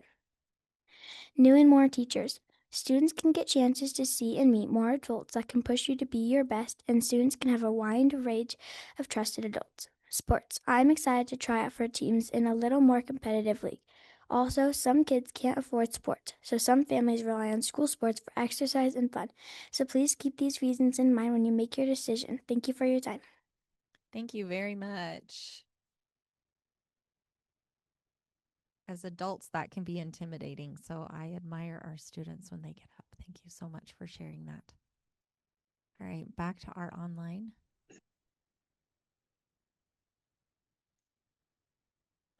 Brianne, you can go ahead. Good evening. My name is Brian Madsen. I have a second grader at CC Manili who has written a letter that he would like to read. Hi, I am William Martin, and for the record, I love my school and teachers, and I do not want it to shut down. And I don't like the idea of consolidating. Thank you for your time. Thank you. Thank you very much.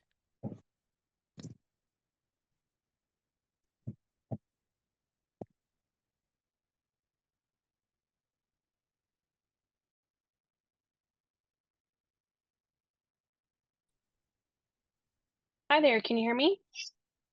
Yes, we can. Go ahead. Hi, my name is Mayanna Jury. I have 3 girls at Scarcelli Elementary School, and I just want to throw in again that I am in strong support of moving CC to Scarcelli and then moving the 5th graders to Powaloo. And it's strictly because currently there are programs offered to 5th graders, but it's only available to those parents who can make the exception to get their kids to school earlier or pick them up later. Moving 5th grade up to Powaloo will open up those opportunities to every student. And I think that that would really enhance their education and their curriculum. So when you consolidate, please, I know that there are a lot of strong opinions that 5th graders shouldn't move up to Powaloo, but please just consider that you will be enhancing their education and they can be kept separate. Thank you. Thank you very much. We'll take one more online and then our audience. Hello, Jeremy Height, parent, teacher, for the record. I just want to point out that the superintendent laid forth a target of about $1 million in cuts. And some of the proposals, like a single consolidation, misses that goal by over $200,000. So as such, we really need to consider the goal that was set forth by our superintendent. And although one consolidation might seem more beneficial in the short run, that might potentially mean, you know, several hundred thousands of dollars in shortfall later, especially as we go forth towards the state and we say, yes, we set a goal of 1 million and we did not reach that goal. So we need to consider, is it better to save a school or to make sure that our kids are not crammed into one classroom because of a lack of teaching staff or support staff, secretaries, bus drivers, parapros? These are all the faces of our district that need to be considered and saved so that our kids can be educated regardless of location.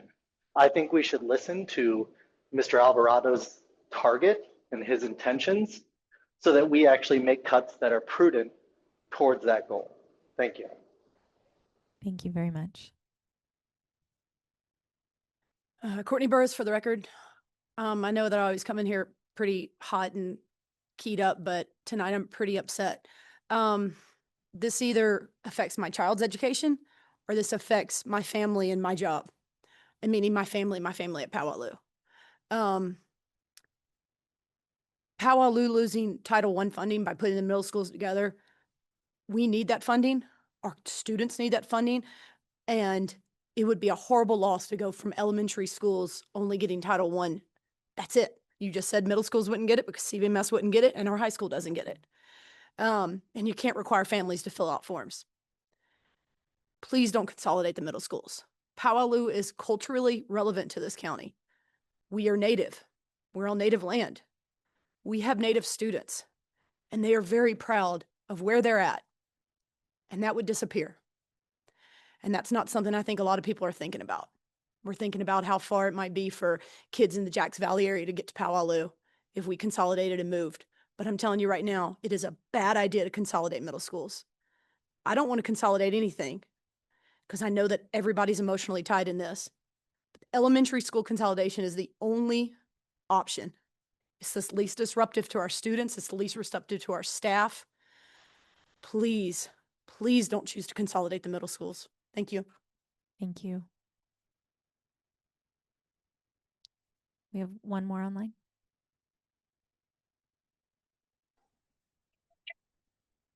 Can you hear me okay? Yes, we can. Go ahead. Thank you, Shannon Lemistra, for the record. I want to respect everyone's emotion first and foremost.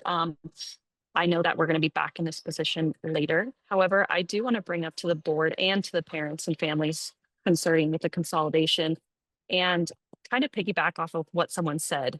Consolidating the elementary schools does not meet exactly the numbers of the targeted goal. And I would hate to go back to the Department of Taxation and tell them we didn't hit that goal. When also, in lieu of this, one of the school scenarios would also, in that consolidation factor, save us a projected of 3.8 million from a different budget, respectfully, I understand. But one of the middle schools is projected to cost us almost $4 million in repair. This is something I think that we need to heavily consider. A school district to the east of Nevada had to close their entire music program because they didn't meet their budget requirements with their cuts. Just recently, a Vegas district had to close their sports programs because they didn't meet those cuts.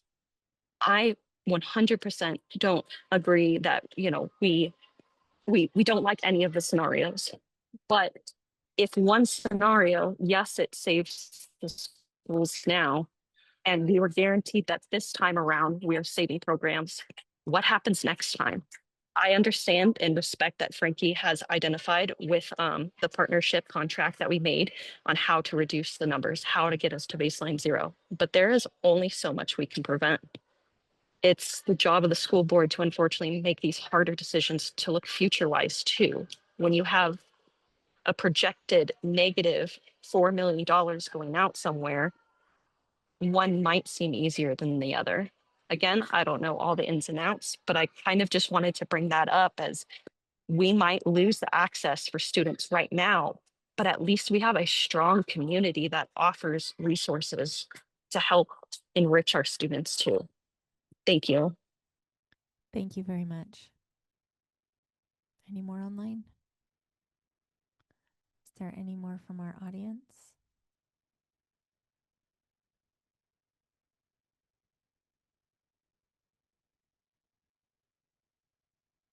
Hi, my name is Brian Patrick, and there's certain realities that I want you to consider.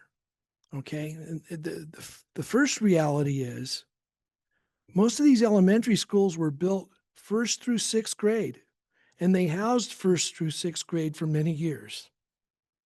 Okay, the other reality is both of those middle schools at one point in time housed 800 children each. So when you're talking about worrying about cramping people up, there's room, and it worked. And it worked for several years, actually quite a few. So the realities are these buildings hold 1st through 6th grade. The middle schools hold 7th and 8th grade, and possibly even 9th grade when they needed it, or 6th, 7th, and 8th grade. Okay, my concern is, and you know this, you've heard me 4 different times already. I think the 6th grade ought to stay in these schools, and then and you consolidate a middle school. Now remember, the other part of this is, if we don't if we don't claw back these kids who are being homeschooled, next year or the year after, you're going to be doing this again. And if it's not consolidating Manili and Scarzelli, it's going to be consolidating the middle schools, one of the two, or it's going to be consolidating Jax and Pinion. Part of it is your branding and figuring out, how do we get these kids back here? How do we tell people we are a viable institution that teaches children and the children love it? You know, it's a philosophical thing we're working with here too. But when the rubber meets the road, remember something. All of these schools held 1st through 6th as elementaries. Okay. And the middle schools had 800 kids in them at one point in time, and it worked. So when you hear crying about 700 kids, both of those middle schools had 800, and it worked. That's all I have to say. Thank you. Thank you.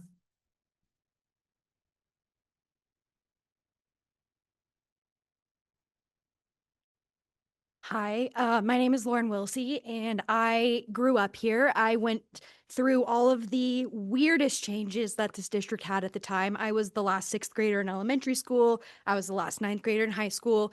I've gone through all the changes. And my fear is you guys are getting very emotional about things when you need to be logistical. If we have to rezone because of elementary schools, 2 things I thought of when you guys were talking a little bit ago. First off, those kids that are in the ranchos that may be rezoned to go to GES, that might be a 30-minute bus ride. We have kids coming from TRE that ride an hour and a half to get to school. So worrying about those kids being rezoned in the ranchos to a school down here should not be your biggest priority. And also looking at the other side of what Ashley said, when talking about potentially giving Title I funds to GES, those kids that are getting rezoned from CC are still going to have those funds. That's amazing. That means Scarcelli gets Title I funds. That means CC gets Title I funds. And all of those kids that are getting those at CC that are being rezoned will still have access to the things that they need. Consolidating middle schools means they, like Courtney said, they lose that after 6th grade. In what, I don't know, in what world do you want your kids to lose access to the funding they need to get through middle school? Middle school is already hard enough. 7th and 8th graders in one school, it's not the feasible option because you already can consolidate these elementaries now. In talking with Miss Knighting at our school the other day, there is, the idea of this is going to have to happen again. If you do elementaries, you have 2 others that are on the other end of town. If it works in Scarcelli and CC to combine, Jacks Valley and Pinion could be the next option. And we don't have to eliminate our middle schools. And then we're down to 4 elementaries, but that solves the problems of keeping our middle schools separate, but also balancing out where all of our students go. Thank you.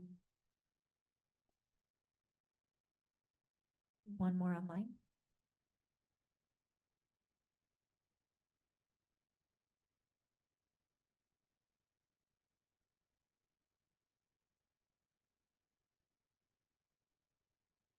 Megan, you can go ahead.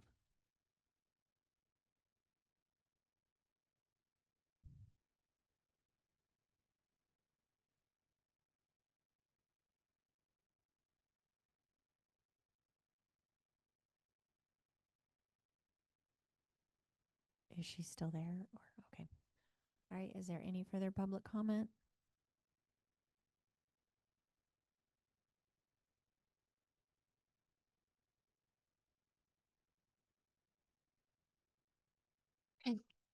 Hi, my name's Kendra Short, and I have a kindergartner at Scarcelli. So part of me feels like I really shouldn't even be up here because I've only been in the school district for 6 months. And it's been a wonderful experience so far. My son rides the bus every day. He has his cousins that also attend Scarcelli and, this beautiful network. So big kudos to them. I did not grow up here. I grew up in Los Angeles where a public school was not an option for me. My parents, worked really hard, put me through private school so that I got all the opportunity, that I had. My husband and I decided to move here some years back.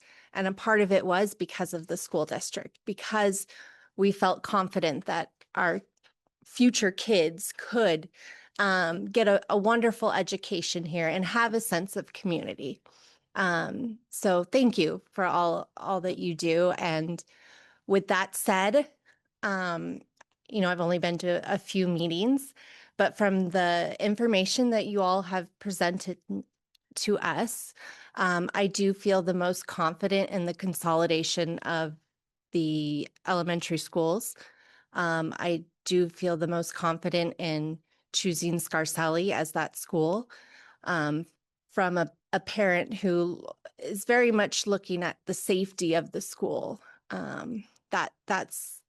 That's part of the reason we chose I live in Ruin Straw. So that's part of the reason we chose that area to buy a house, was because we were really excited about Scarselli. But also with that said, I am comfortable with rezoning if that is needed.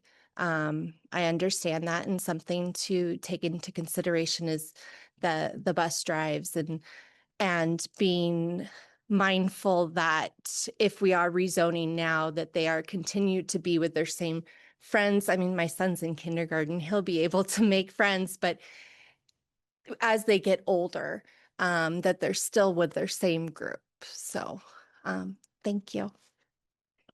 Thank you very much. Okay, we'll take one online.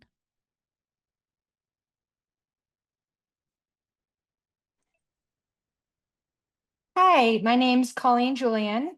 I'm parent, volunteer, and substitute teacher for the district. And I keep hearing the term future consolidations come from the board.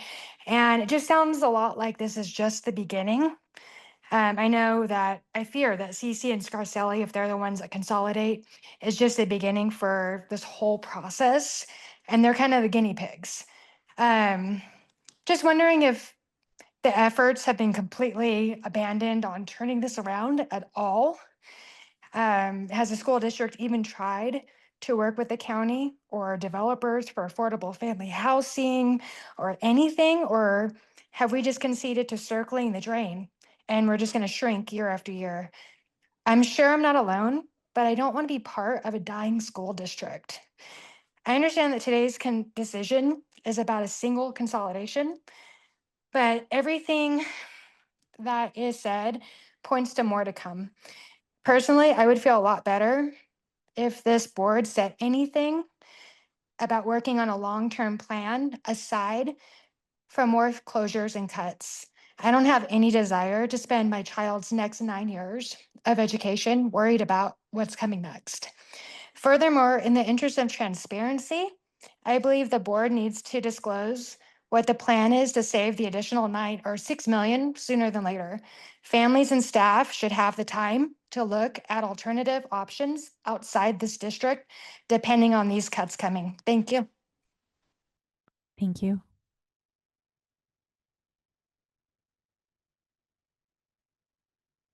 Hello, I'm Lisa Short. I do have children at Scarselli. We absolutely love that school. I've been coming to a couple of these meetings, and there is high energy and emotion. We are a small, close-knit community, and this does affect so many families.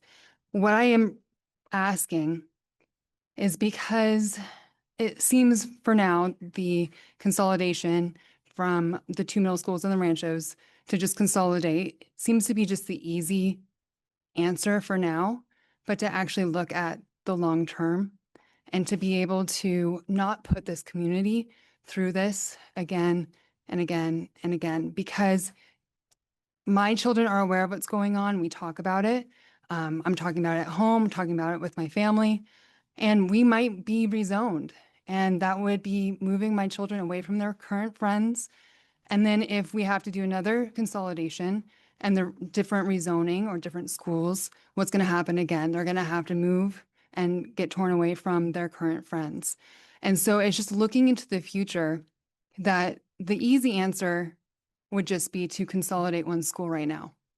I don't know if consolidating middle schools is really what we should be doing yet, but maybe there are other middle schools that can be consolidated now as well to save the money, to just make some of these bigger changes now instead of killing us one by one and drawing this out and torturing the community and the families that it's affecting. And we know that enrollment is going down. So let's just look at this big picture and start to make bigger plans instead of just what currently lies in front of us right now. What is the solution to get through our 6 million deficit and to take care of these kids instead of giving them whiplash back and forth on what's happening next year, what's happening after that. And we do have to look at that bigger picture. Thank you. Thank you. Another one online?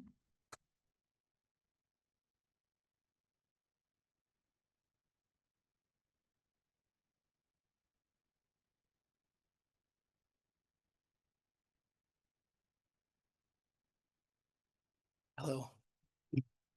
Just a moment. We're taking another one online. Okay. Hello, my name is Nathan Gatt.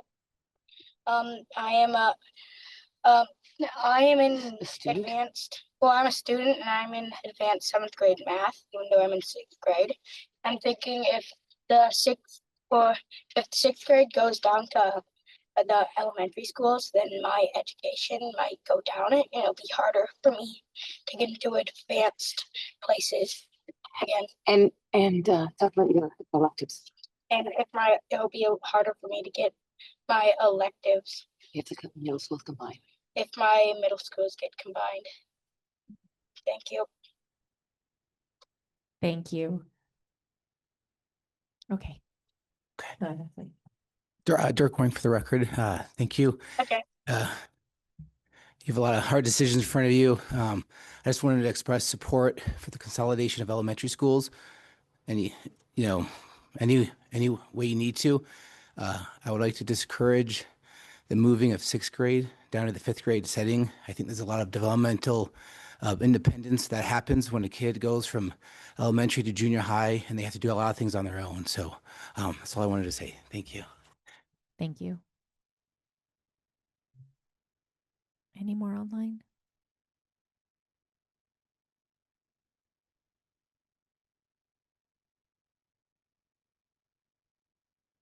Hello, I am Danita Anderson, a teacher and a parent of a Powaloo middle schooler. And I just wanted to stress again, I was at Powaloo when 9th grade was there, and it was a good thing when they got to go to the high school.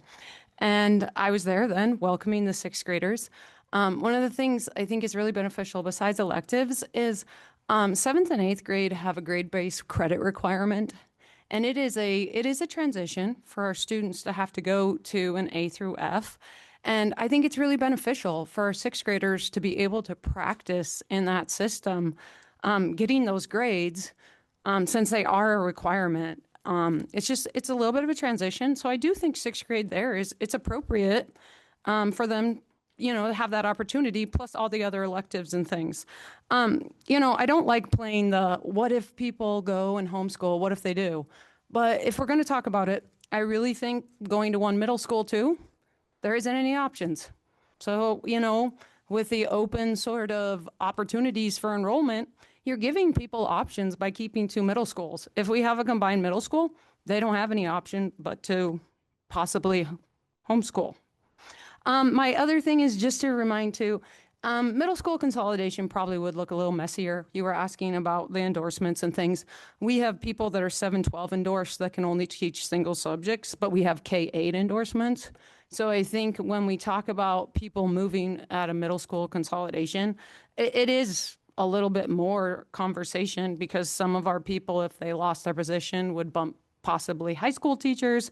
Some of the K-8 would have to move somewhere else. So I do think that's a consideration too, especially I feel like time, we're already 2nd semester in for some of these things. So I just think that is very messy. I think we talk about community. The 2 middle schools are the same community. And I want to remind, my son went to Scarselli and he had a great experience there, but it's also the people at each of our schools. And each of our schools build within them community for the kids that are there. And so I think we trust that whatever school our kids are at, We're having great people at those schools that are going to find a place for those kids to feel comfortable, to feel at home. I know that's what we do every day at Powaloo. We work with middle schoolers. They're grumpy. They don't, we don't have as many volunteers. I think elementary school kids are really cute. You can come to our school, but sometimes, our classrooms can be smelly and we have surly teenagers and things like that. But every single school here, we will make a community regardless of what it is. Thank you for making these hard decisions. Thank you.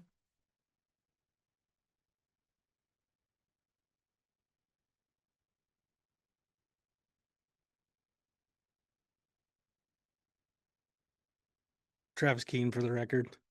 I told my son that I would speak. I think this is hard because I'm a product of this place. To really say it, it stinks that this is happening. You guys have a hard decision to make. Kind of glad I'm not in your shoes right now. But I think combining the middle schools would be a bigger issue right now. Just from hearing what my son would say and knowing our community, knowing our schools, any decision that you do make, just like my old science teacher just said, she will be okay. This community is awesome. These teachers are great. The admin's great. And I just want to put a little positive attitude out there. Nobody wants to be here. Nobody wants to make this decision, but something's got to happen. And we got to try to be a little more positive about this. So I appreciate you guys. Thank you.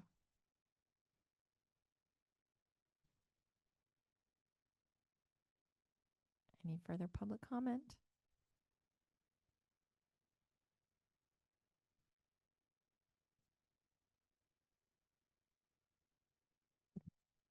Hi, I'm Jennifer Worthington for the record. I think you all know where I stand, and I'm going to try really hard not to cry. But I think the biggest thing we need to come away with after these 4 meetings is that once this decision is made, we need to get behind Superintendent Alvarado and get to the legislature. We have to address the people-centered funding and fix how Douglas County is losing our tax dollars.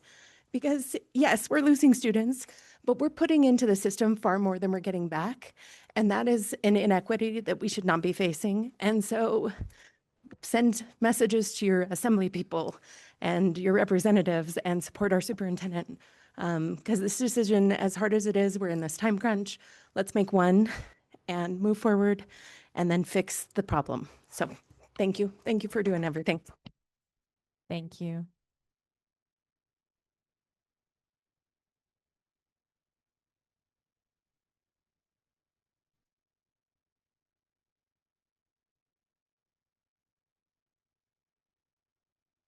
You'll need to turn your microphone on. Thank you. Thank you. Hi, I'm Autumn Hugo. I'm a special education teacher at Powaloo. I just wanted to get up and talk about how great Powaloo is. I've been a teacher for 19 years, and as a teacher, I have taught in rooms where the ceiling leaked, or I have taught in the boiler closet or the old janitorial closet, or I've been a roving teacher, and they've all been awful.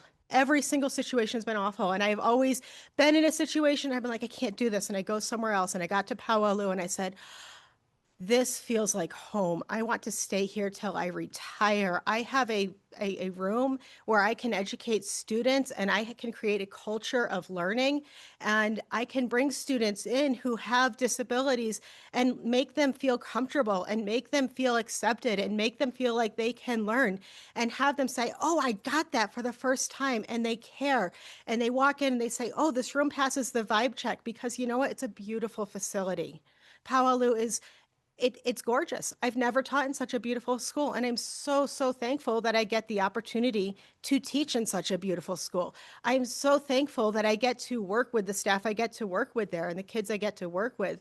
And I am concerned that if we consolidated middle schools, that we would lose some of these opportunities, that the special education classrooms would end up getting into the smaller and smaller rooms, that we would not be able to have rooms that pass the vibe check, that our special ed students would be shunted more and more to the side because we needed space for the kids that get the test scores. And I understand that those are the kids that are very important in many ways, but you know what? Our special education kids are very, very important, and they need to not be overlooked, and they need to not be given less because they're not bringing up our star rating or whatever it is. And you know what? I have special ed kids that they only pass their classes during their sports seasons, and they're not the first ones to make the team. So if we are combining middle schools and they are having twice as many kids fighting for the sports teams, they're not going to make it, and they're going to give up, and they're not going to try in their classes anymore. So please, please, I know that there are all kinds of options. I know this is difficult. I appreciate that you guys are listening, and I just ask you to do the right thing and remember our kids. Thank you. Thank you.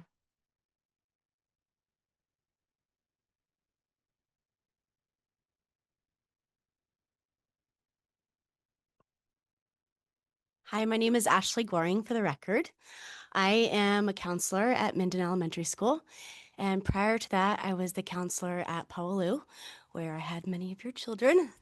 And I just want to speak in support of consolidating the elementary schools and keeping the sixth grade at the middle school. Like Danita has said, I was at the middle school when sixth grade came to the middle school and ninth grade left. And yes, that was a good decision. I think that sixth graders being at the middle school get this opportunity to be middle school students and become connected to their school. And we all know that school connection is a big predictor of school success. And I think that having them experience what it's like to earn credits and grades, speaking of as a parent of a middle schooler and also as the counselor at a middle school, credit recovery becomes a nightmare. And when kids get to figure out how to navigate that middle school environment with 6 different teachers, their personalities, your own personality, your study habits, everything turning things in, it's in your backpack, things like that. When they get to navigate that without the fear of losing credit and having to go to summer school and credit recovery, I feel like it sets the stage more for them to be more successful in school. So I am in support of sixth grade staying at the middle schools. Thank you. Thank you. Any more online? Any more from our audience? All right, at this time, we will close public comment and bring it back for any further board discussion. Mr. Zinke. So I have a couple questions for clarification. Ms. Mitchell, you said that the Title I money has remained the same for the last few years on average. If the Title I money remains the same, are we able to divvy it up as we see fit? Or does it stay with a particular school or the distinction of Title I school? It's allocated based on the pupil percentage at each site over 40%, and then some remain at the district level for professional development. There's a huge professional development component of Title I. Some remains for family engagement. We're required to have family engagement opportunities. Some goes toward like underachieving schools, and that's kind of a broad definition. There are some district set-asides, but for the most part, barring the pre-K decision we've made previously, it follows the allocation of the students, and I work with site admin to distribute it. So not all schools get the same amount. They get it based on the percentage, but it is primarily up to the schools in conjunction with the district what happens. Okay. Is that what you mean? Kind of. You almost answered it, or you answered it, and I'm not understanding it. I probably almost understand it. If the number is $500,000 and Powaloo is no longer a Title I school, can money still be given to Powaloo in the increment it is now in order to maintain the programs that Ms. Carter has put in place, whether it's under a distinction of the school needs the help, quote unquote, or a technicality, or is it only because of the distinction of Title I? It's the Title I distinction. There are categories that provide exceptions, like students that are in transition that are homeless, students that are adjudicated can receive funding anywhere or that have been or are at risk. But broadly speaking, we can't provide Title I funds to non-Title I schools. Okay. And then, Mr. Alvarado, this is for you. There were a couple comments complaining about the amount of anticipated savings on a consolidation. Obviously, there are some legalese and some timeframes of notice and otherwise that are not allowing you or us as a board to say other things that are going to happen in order to make this balance. And those are also just projections, right? We haven't done the deep dive into the consolidations to the penny. So with that said, do you anticipate with the other decisions you are making that we will hit the ending fund balance numbers that you are trying to hit? So what we're looking at is approximately $1 million in reductions. In my conservative estimate, we're at $962,000, including utilities, which we estimated would be approximately a 60% savings for the lowest amount, depending on the consolidation scenario that you picked. As we prepare this report for Department of Taxation, this is just one component of a budget reduction process. And so right now, Sue Estes is currently putting numbers on that plan. We're going to look at a final draft of that plan on Friday. Early next week, we hope to send that plan out to the entire district and to the board at the same time and allow the community, to take a look at it and understand where we're doing these reductions.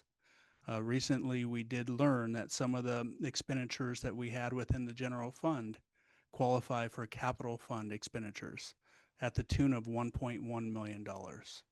But it took this deep dive to go through everything, get a legal opinion on it before we can shift that expense over. But that will be captured in the second amended budget that you'll see on February 26th. And then we'll also go to the Department of Taxation. That's a big savings by itself that we didn't know was there until we took a deep dive into all the expenditures. So in your estimation, we will get to the goals, the benchmark that we need to? Yes, we will. Thank you. Yeah, but I can't read the future. I don't know how the Committee on Local Government Finance will respond. We will put our best foot forward and see what action they take.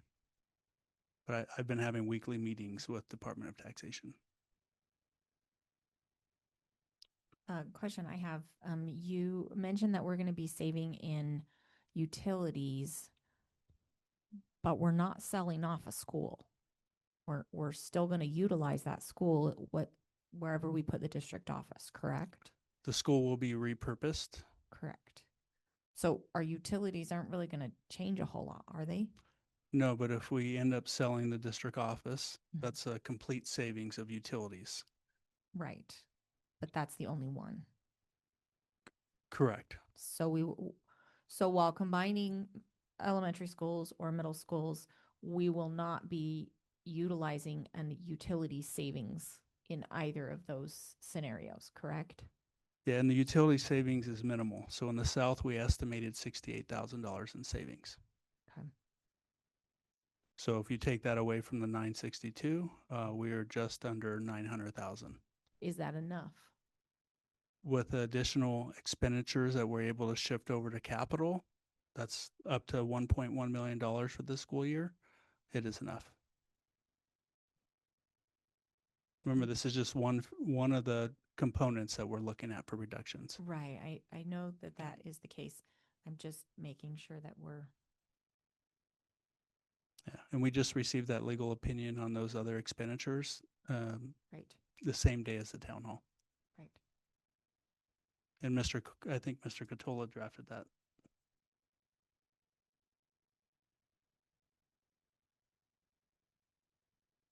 Ms. Miller. So with all of this, that just gets us to net zero. We still have to show getting that ending fund balance of the 4% and the 2%, correct? that's a separate plan that we'll develop. Right now, the goal is to get into the positive. Then the next plan is to restore. Okay, thank you.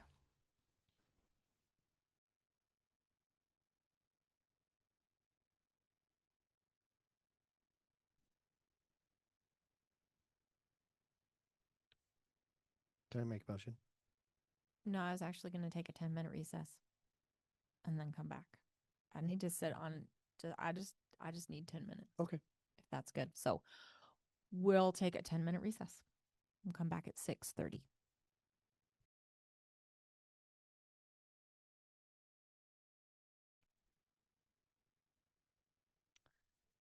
All right. I still don't know. We've had meetings since November, and personally, I change my mind every 5 minutes. I don't know either direction we go.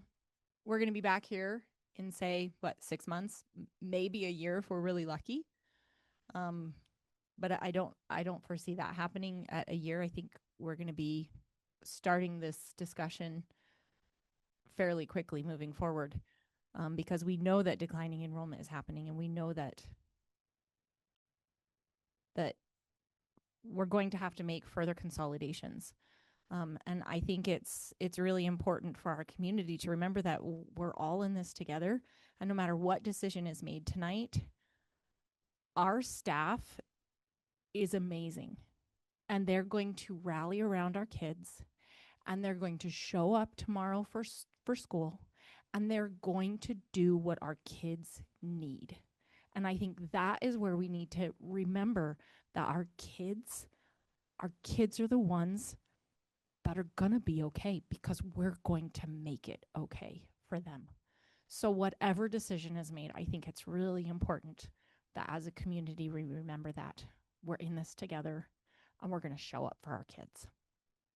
So I think, my personal opinion, I think we should rip the Band-Aid off, do the whole thing, and not be back here in 6 months talking about this again.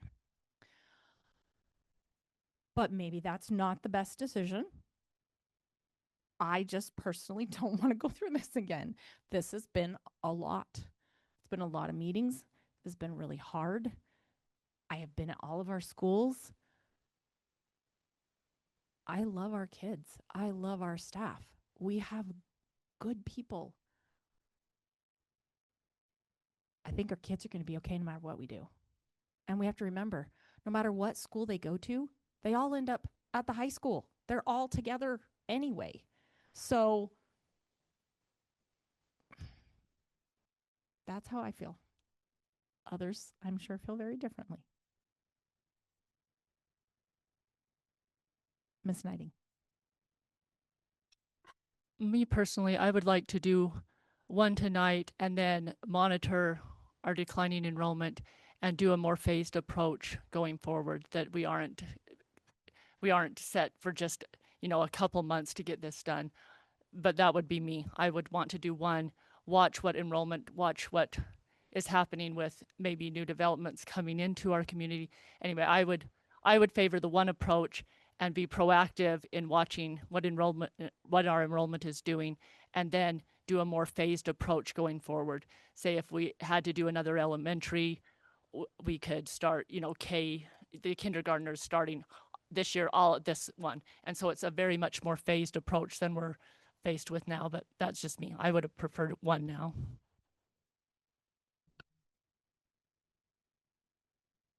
I agree 100% with Melinda. I think that would be the best for everybody, to go slow.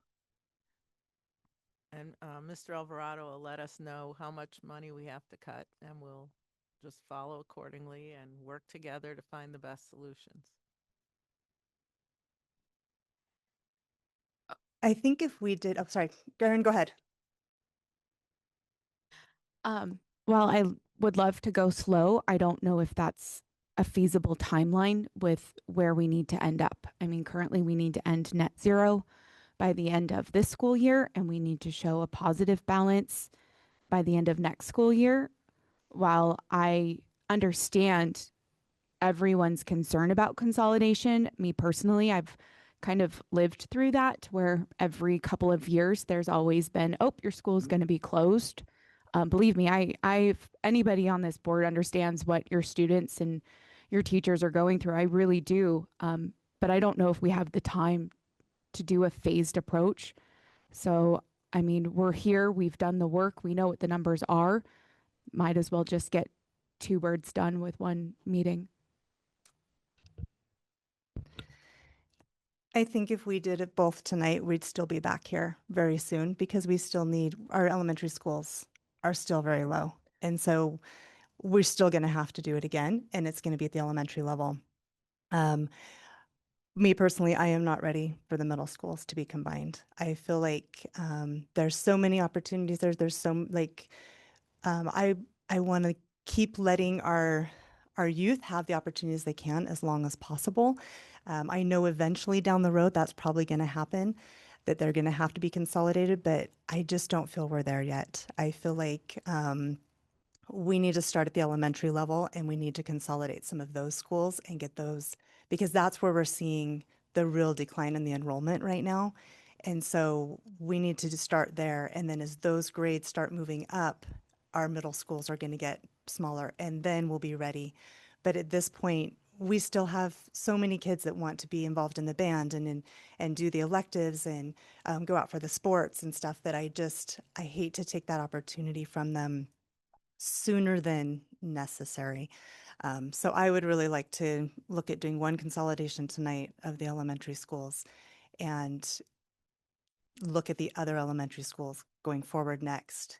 And then eventually we probably will come to. But I do want to just comment on, we've had a few people say, you know, like, okay, yes, we're starting here, but we don't have to keep going this direction if we can make some changes in our community and if we can help people see how wonderful our schools are. I mean, I just feel like there's been a lot of negativity throughout the country of public schools and stuff. And if we can help try and change that and help them to see what's going on in our schools, that we can bring people in, and if we can find, I will say this just for those of you that have been here forever, we need to find another Mr. Bentley that has a great idea and comes here and opens up and just starts bringing in all these young families. That's why we started growing. You know, we had some things going on here and he was just bringing people in. We need something like that again, and our schools will be back up. So I think we need to be looking at, yes, the possibility of things of going this direction further and further, but can we turn it around and what would that take? And is that the way our district wants to go, and how we can make that happen? So that's my thoughts. I agree with Ms. Jackson completely. So part of the ripping the Band-Aid idea that I do agree with is doing this one time and getting over it and helping reconnect kids to the schools that they're at and reconnect parents to our school district. However, some of these decisions that we make or may make, I don't know that we can take them back. And so we don't have the crystal ball on either direction. We don't know how many kids are going to leave. We don't know how many are going to stay. We don't know what the future holds with the county commissioners, as someone said. There is this idea, not getting off topic, but there is ideas out there to bring more young families into the district. Those obviously take time. That's not an instant thing. Homes have to be built, apartments have to be built, multi-family use areas have to be approved. And so, again, I think least amount of change, most amount of effect for the budget. And in doing so, we are then already have discussed at other meetings the right sizing and figuring out how many admin we should have for how many kids, figuring out how many teachers we need across the district for the number of students. I mean, I was at Scarcelli, one of the classrooms has 32 kids to one teacher. It does exist. Those kids are great. This idea of pitting schools against each other has to stop. But again, we just don't have this crystal ball. And so if we do the one that gets us to where we need to now, next year may show us that we don't need a particular one, or it might show us we need several, but we can cross that bridge when we get to it. And in consolidating a middle school now with an elementary school now, you really handcuff future consolidations, both with moving any kind of grade to any other school, or with moving kids to a particular school in a consolidation because of a decision to maybe move sixth grade down or to move fifth grade up or whatever else. So, I mean, the answer is still right in front of us for now. It doesn't entail a Band-Aid or Neosporin or any other cliche that you can talk about. It is the most logical. It's right in front of our face, and it does the least amount of damage. So I know, Yvonne, you want to speak again, I'm assuming, but I would love to make a motion on this. I just have a question for the board. If we consolidate CC and Scarcelli, do we look at creating a pod at Powaloo for our fifth graders? I Or think do that's we at the leave them? future- That's Okay. at Yeah. a future. I mean, I think won't you be holding a town hall with those schools? And I think at that point, I would get input from those schools. Yes, I can do that in the near future.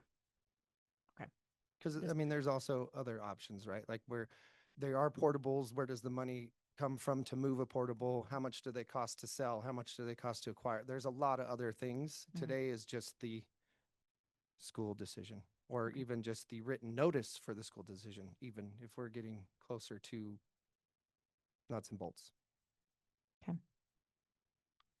All right, Marcus. Thank you. I'd like to make a motion to approve the transmission of written notice to the parents, teachers, and principals of Scarcelli and CC Manili with the idea or intent that CC Manili will consolidate into Scarcelli. Was that said correctly? Can I just briefly? So it's Please. not that it will be consolidated, it's that the consolidation will be considered again at once the 30-day period has run. So So it's not a final decision. Yeah. So if you want to amend your motion, I don't think you need to restate it, but if you want to just note that you're going to amend I will that. amend my motion to exactly the direction that legal counsel said. Second. Second. Does that work? Okay. All right. So we have a motion from Mr. Zinke and a second from Ms. Jansen. Any further questions, thoughts, comments, concerns from the board? I just have to comment really quickly of just, and it's already been talked about, but I just want to say it again of just, I know that our kids are going to be okay and our staff are going to be okay because we have a great district. We have great people here. We have a great community. As I've talked to the different schools, I've talked about we don't want this to fall on just one group of people, and it's our whole district and it's our whole community that's going to be affected by this. And I just want everyone to remember that and to reach out and to think about that, to support those that are being most affected by this, that we can reach out and we can support them and we can make this an even better school district and an even a better community. And I look forward to the new opportunities, the new friends people are going to make, the new teachers that are going to have, the new opportunities they can have through this. And I think as we focus on that, it can be a great experience for everyone. Thank you. All right. Any further comment? All right. All in favor of the motion on the table, say aye. Aye. Opposed? Motion passes unanimously. I just want to follow up with what Heather was saying. As we approach this, we're all in this together, and we're going to show up for our teachers and our students. So, thank you very much. Meeting is adjourned.